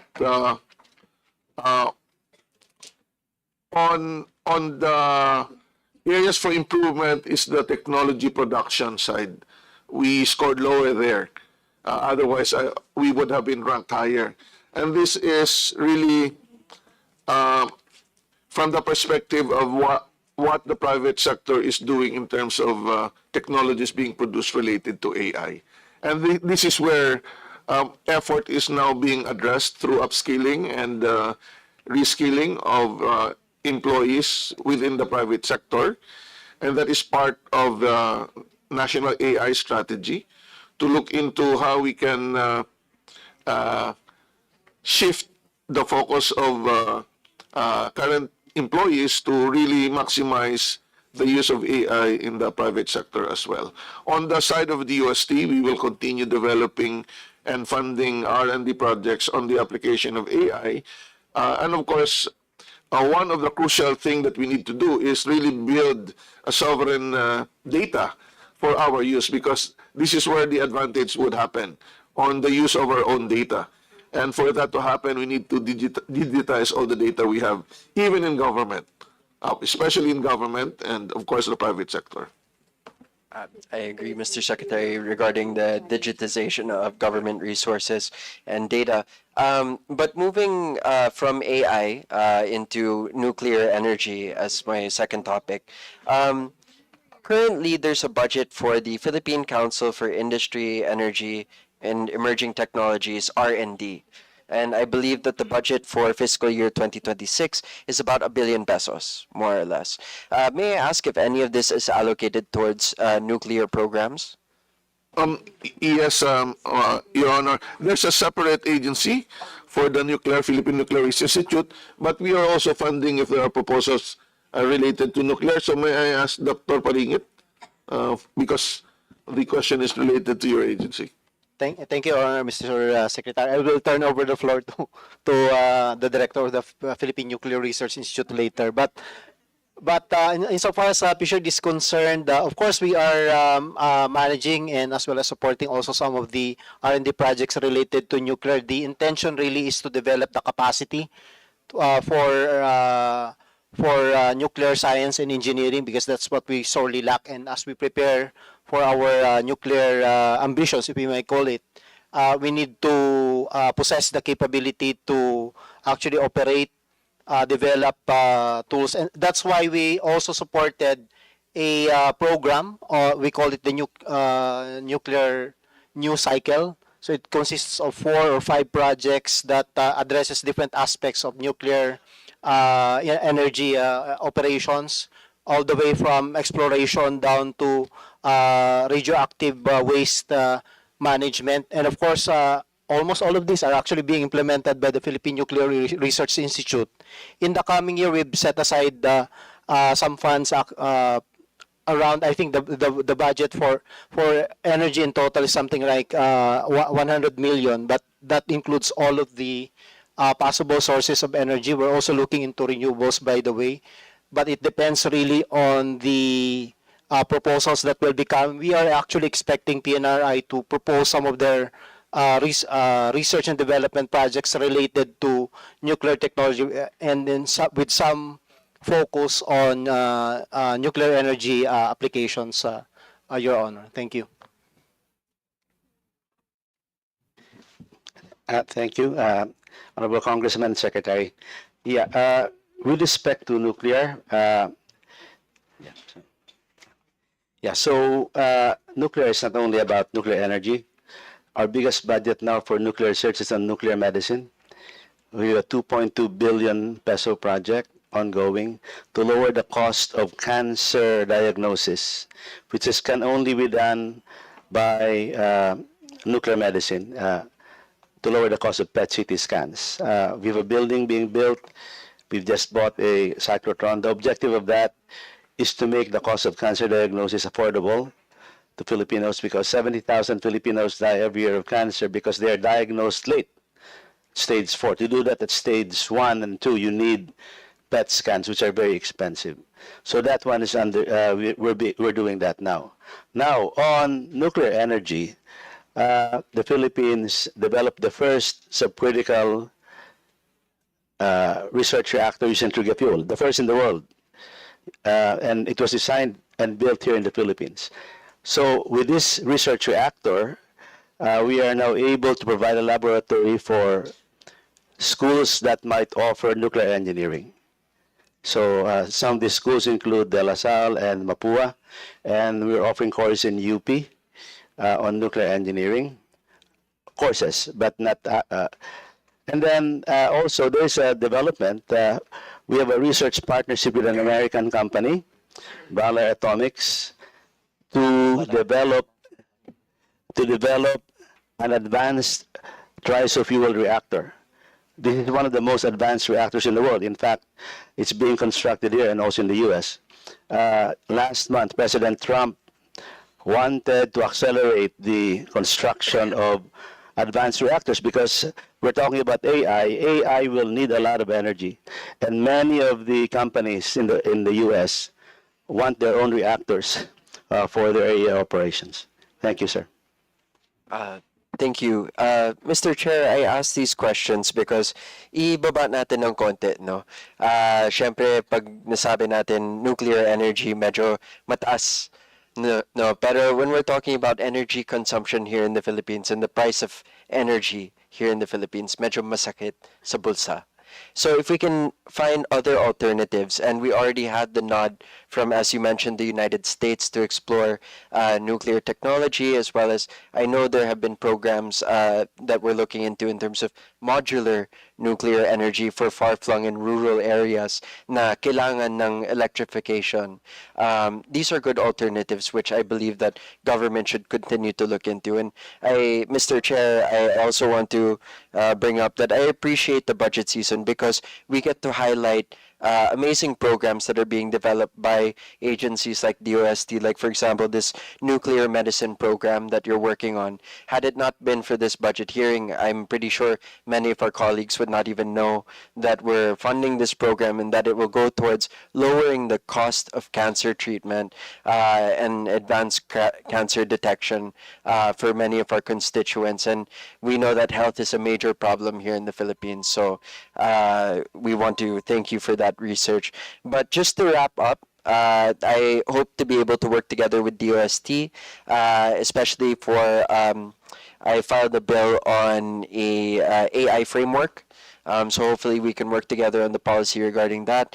And of course, for further energy solutions for the country, if there's anything that we can work together on, I look forward to working with your offices.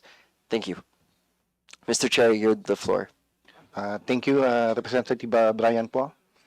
Now, next on the list, Representative Tony Roman. Good afternoon sa pamilya ng DOST, headed by Secretary. Well, first, I want to say, just to reassure you, I'm not going to be as reassuring as Kong Rufus Rodriguez, but I am in support of the DOST because I'm a father to a daughter who's taking up bioengineering in the U.S. So all her life she's been a fan of STEM. She grew up in that environment. It's amazing the amount of support that the government in the United States and also the community gives to STEM. In your assessment here, do you have programs to promote STEM in the academe and STEM careers? Yes, Your Honor. Unfortunately, we start at the high school level. Now, because that's the only school that is run not under DepEd, and that is through DOST.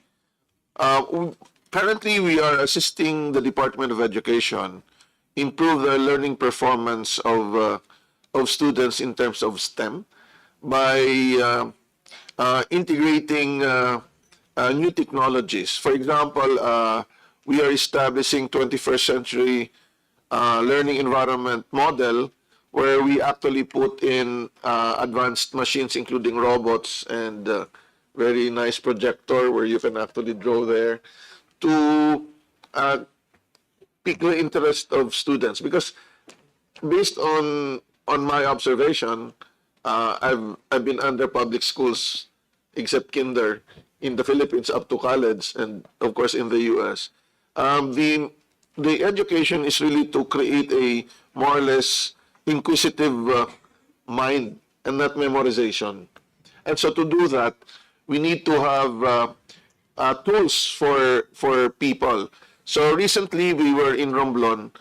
We have a partner from the University of the Philippines that developed Visor. It's called the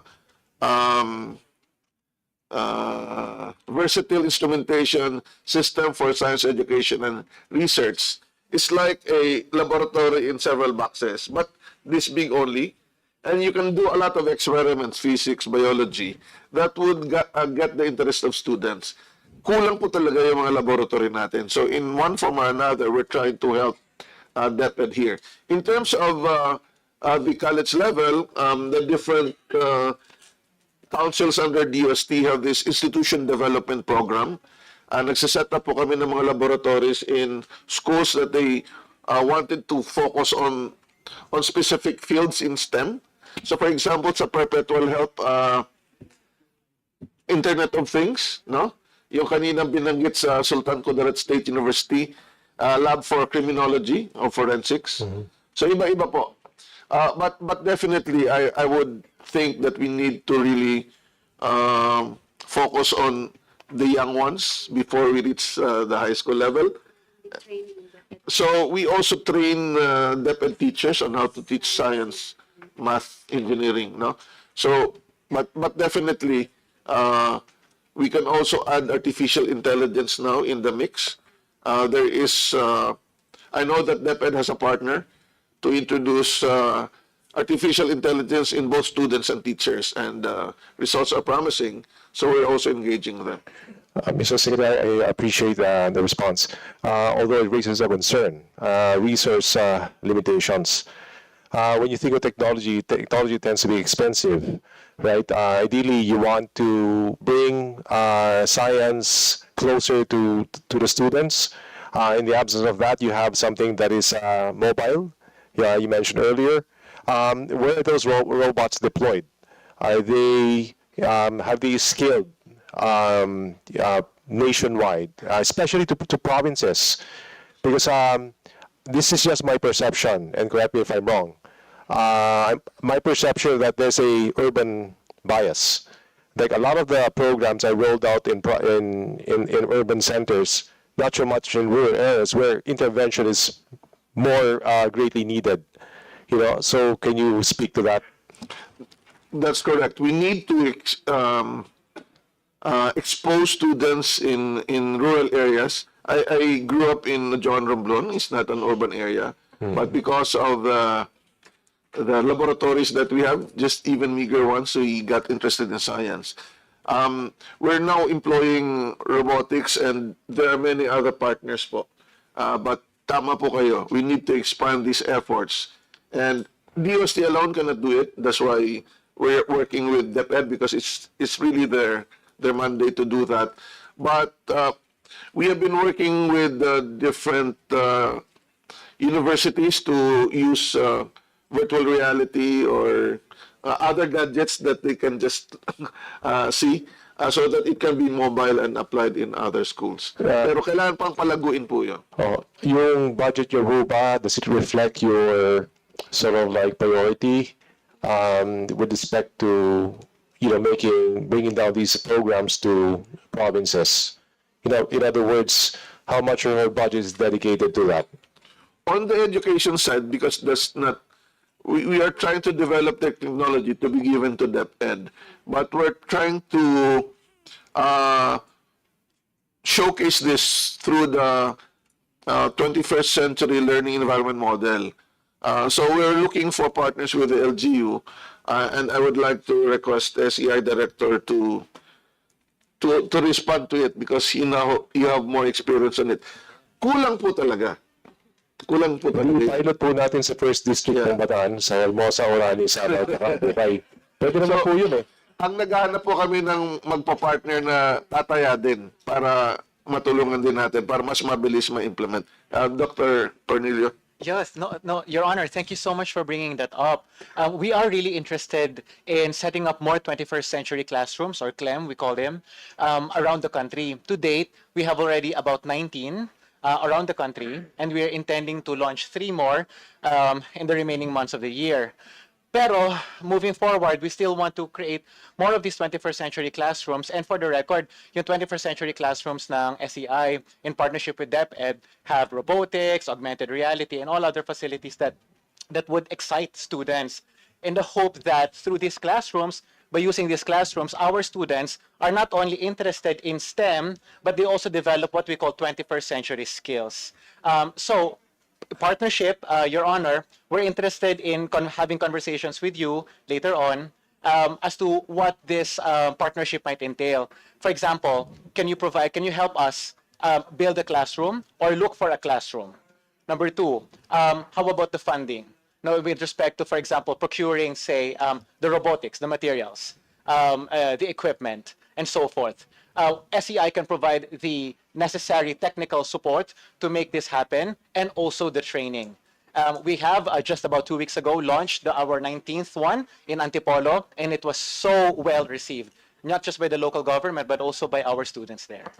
It will also be well received in the first district of Bataan. Oh, lovely, sir.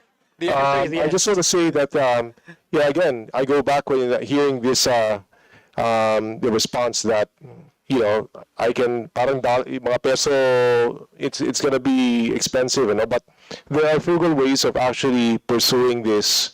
But it all starts with a conversation with stakeholders and LGUs.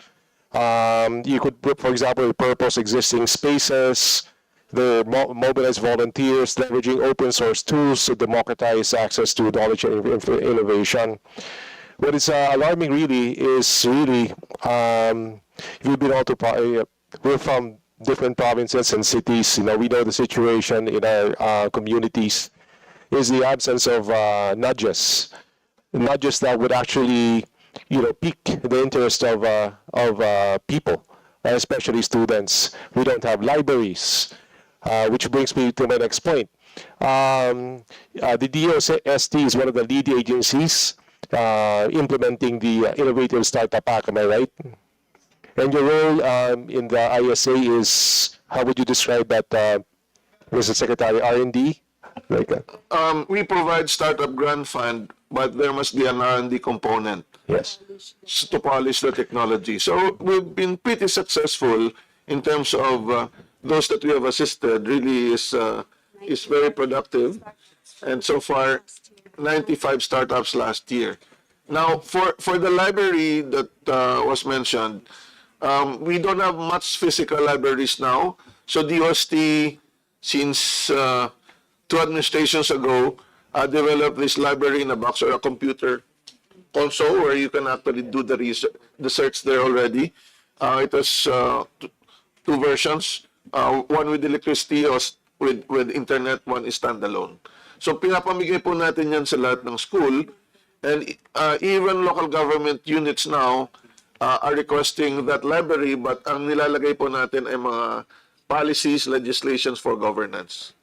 The ISA has been in effect for the last 5 years, and we've seen its imperfections.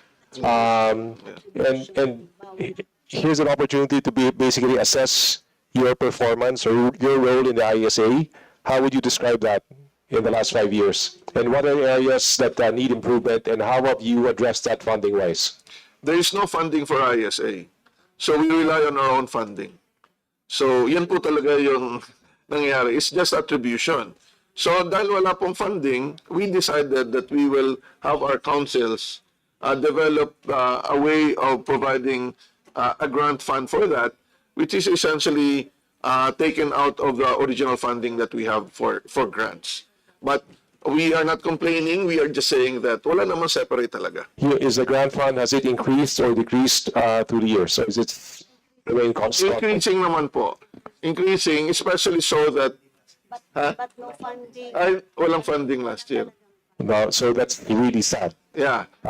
You share the vision of like having a diverse industries and businesses, correct? And the only way to do that is through startups. Do you share my view that the startups is, has been abused? I mean, a lot of enterprising individuals fashion themselves as startups, but actually they're not. So that's why we are aware of that. That's why mahigpit po kami sa pipiliin naming startup.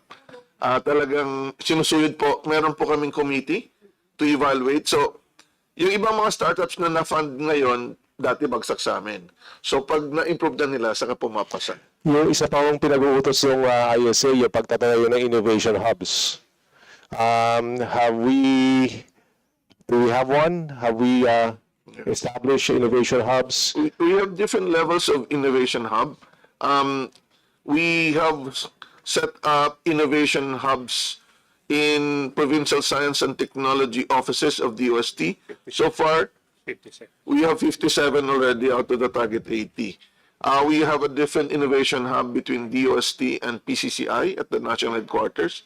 It's called DOST PCCI Technology and Business Innovation Hub.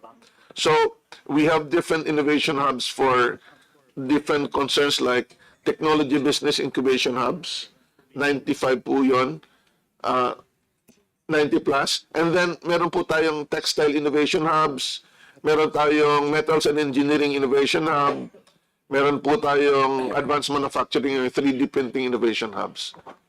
Mr. Would you support the idea of having a multi-purpose learning center that houses both physical, digital, and the innovation hub that is contemplated by ISA?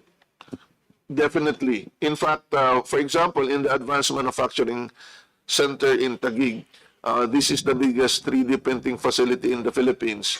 It's both a combined hub physically, but since we instituted setting up satellite offices in all the UST regions, pag hindi available yung printer sa region, papadala po digitally yung design, doon na ipiprint sa main center natin.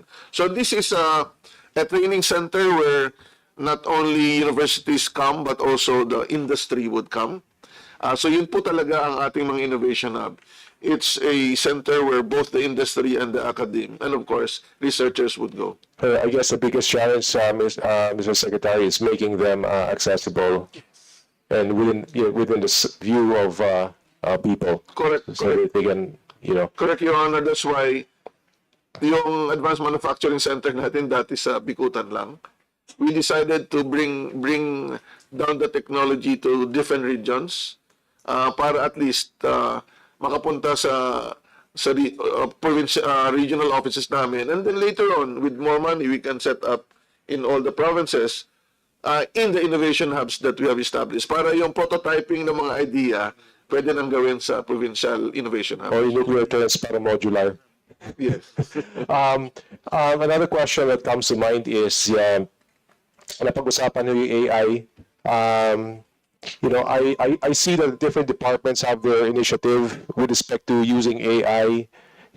Do you feel that there has to be like a governing committee that oversees everything and funds it so that everything is coordinated and not fragmented? Yes, I was instructed by the President to have the UST develop the National AI Strategy for the Philippines. It was already approved. So the overall governance will be under the National Innovation Council, but then there are different leads for different components of the project. So for example, for upskilling and reskilling of our current employees in the private sector, we have TESDA, and the private sector. For civil service, will also have the component for government. DOST will focus on talent development on bachelor's, master's, and PhD, especially on R&D. DICT will focus on infrastructure and governance. The DepDev will focus on policy. And Dole, of course, will go in tandem with TESDA as well. I raised that question because I filed a bill. It's a data-driven governance in AI Solutions Act. So having National Steering Committee on AI, it's basically trying to fund AI initiatives to boost and help public service. So maybe we can collaborate on that, Mr. Secretary. Yes, sir. Thank you. I have nothing further. Thank you. Okay, thank you, Representative Aberman. For the second round, from the minority, may I call Representative Reneco? Is she here? No? Now from the majority, Vice Chair Nikki Briones. Thank you, Chairman. PST family and Secretary Solidom, good afternoon.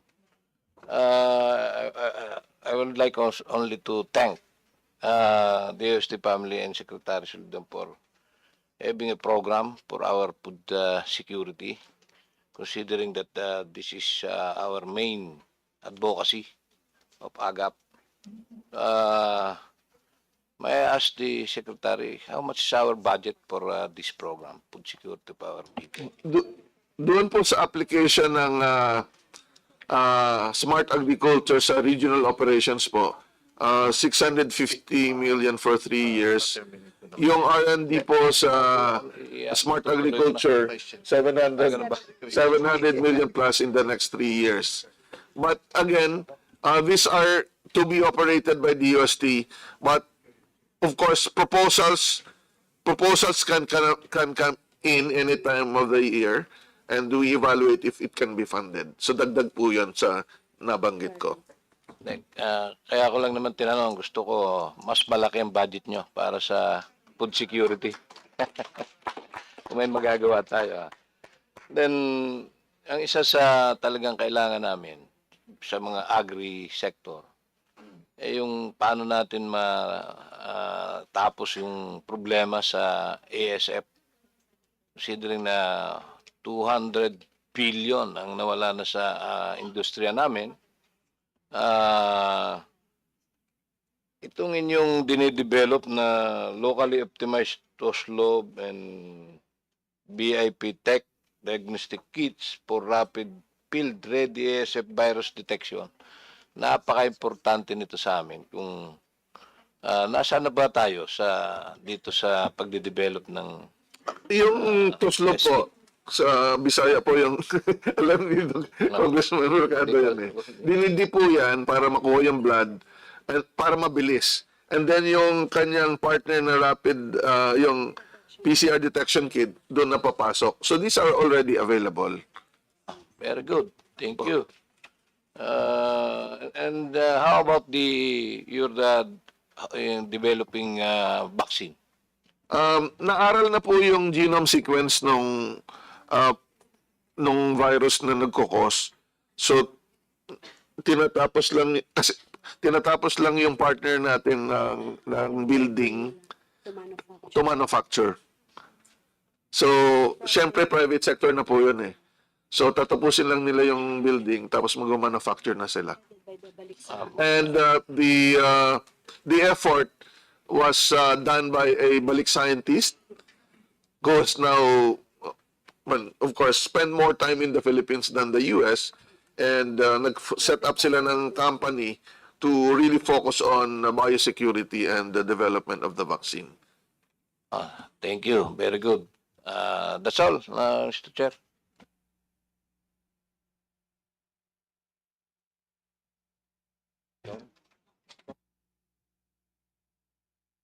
Okay, Mr. Chairman. Okay.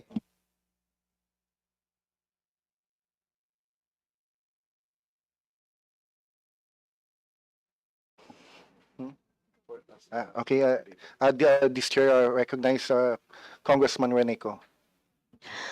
Thank you, Mr. Chair, and thank you for staying po, no.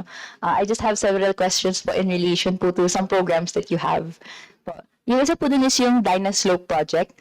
The Dynaslope project po ay nag-maintain ng flat budget of 25.518 million from GAA 2025 to NEP 2026 despite increasing landslide risks, for example, in Baguio City, which displaces families, no?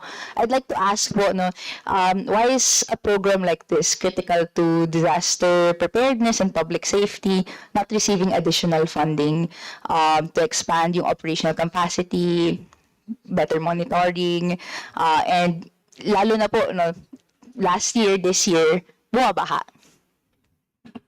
Of course, we do not wish that the funding will decrease. It's not to our desire naman po yun. But let me just pass on the uh, the concern to Director Bacolcol. Explain ko lang, framing ko lang ang sagot. When you start a project and you have a lot of infrastructure needed, then you spend a lot. And at some point, talagang babagsak yung budget dyan. Because what you're trying to do now is just maintain the instruments, and yung mga community na napasadahan mo na, kasi 52 lang naman yon, hindi naman taon-taon pare-pareho ang activity kasi dapat nasanay na sila. So there is a logical explanation naman kung in all projects, that's why the funding, if it's operational, will go lower. But let me ask Dr. Bacolcol for the details on the Dynaslope. Good afternoon, ma'am. Yung Dynaslope project kasi, well, it's a project dapat may start and may end. And right now, with the Dynaslope project, we are slowly integrating the project sa operation ng opisina. So like yung community dissemination awareness campaigns nila, ina-integrate na namin sa sarili naming division. And yung monitoring nila, we're also integrating them slowly sa monitoring ng opisina. So hindi na sila, the Dinosaur project is under the locally funded project. But again, we are slowly integrating them para kapag may gaan na, hindi na sila separate na budget. Hindi na sila locally funded project. So to confirm po, there are steps being taken to to expand and institutionalize the project. That's right, that's right. Okay. Siguro po, can I ask, saan po sila nagfo-fall under what program? Kung basically, may phasing out na ng budget to Dynaslope and into the normal functions of the OST? Yeah. Okay, for example, yung community part, yung seminars, they will become part of the geologic disaster awareness and preparedness program of our division of our institute. And then yung monitoring would be under the seismology division kasi they have this 24-hour monitoring. And then the research part would be part of the geology division because geology is the R&D division of our institute. Thank you po for that. And several last questions na lang. Bibilisan ko po. It's another project po. Ito naman po yung Geospatial Information and Analysis Project for Hazards and Risk Assessment or GeoRisk-PH. Ang napansin po namin, it saw a 23.37% reduction in its budget from the GAA 2025 to NEP 2026. Though nag-increase yung MOE, yung capital outlay was fully removed. So walang funds right now allocated for long-term assets, software, servers, geospatial infrastructure. Bakit po ni-remove yung CO entirely kung yung assets na to important for sustaining accurate hazard risk assessments, lalo na po same na reason na lumalala yung pagbaha and nakikita nga natin and sinisuwalat natin in other investigations yung causes ng flooding na to. I have a response, but let me ask Director Bacolcol because it's under his supervision. Kung nag-propose sila ng capital outlay. Yes, ma'am. Hindi po kami nag-propose ng capital outlay kasi meron ng capital outlay for this year. So kapag na-acquire na yon, we don't need to propose another capital outlay for next year. Na-acquire po siya when? Ngayong taon po. Okay. So hindi na kayo nag-propose ng additional for capital outlay for next year. Okay. And sufficient na po yun na sige pa. So just to give a bigger picture, the GeoRisk Philippines initiative was focused it started under me when I was still there at Vivox. It focused on disaster and disaster-related data, from hazards to exposure. At the Department of Science and Technology, as part of the Elevate Philippines program, we have this big project called Geospatial Analytics and Technology Solutions Program. And this would have around fund of 568 million for the next 3 years. The GeoRisk will still be part of it so that but then we will incorporate climate data from Pag-asa and other data from all DOST agencies. So there will be a bigger network of infrastructure where we can actually complement GeoRes Philippines. So available na yung machine nila, madadagdagan pa sa compute power under the GATE program.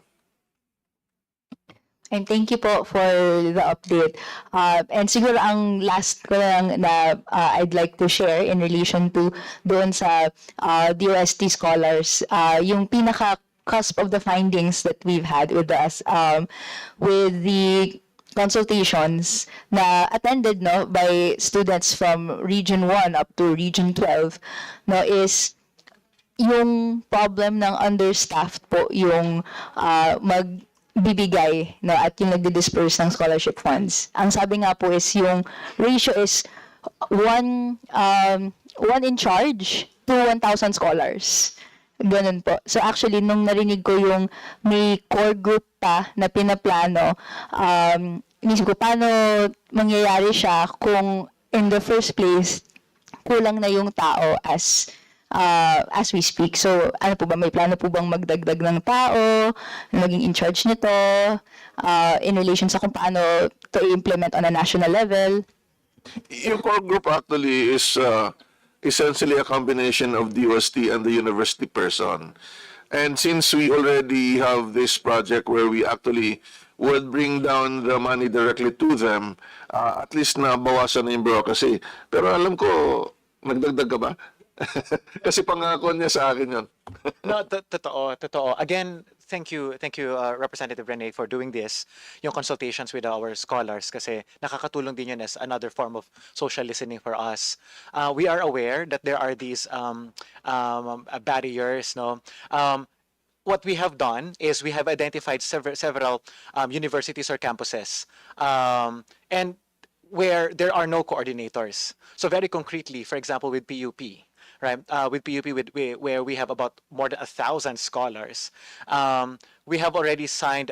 We are already setting up a partnership with them, and hopefully we can have our coordinator located right inside. Dati kasi their papers will have to go to SEI directly. So so identifying these concrete barriers on the specific campuses is the step that we have been doing in the past months, and hopefully on this particular campus, those barriers will be dismantled. And thank you very much for your indulgence. I yield to the floor po, Mr. Chair. Okay, thank you, Congressman Ko. Since there's no more interpolator, any motion? Mr. Chairman, may I move that we terminate the budget briefing of the Department of Science and Technology, including its attached agencies. So moved, Mr. Chairman. Second the motion. Second. So it has been moved and seconded. The motion is carried. Mr. Chairman, may I move that we suspend briefing and resume on Monday, September 1, 2025 at 9 a.m. So moved, Mr. Chairman. Second the motion, Mr. Chair. It has been moved and seconded. The briefing is hereby suspended and will resume on Monday, September 1, 2025 at 9 o'clock a.m.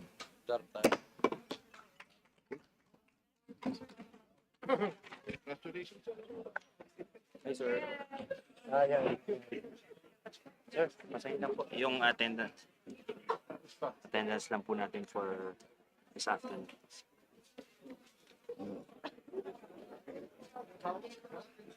Ito po, sir. Thank you very much po.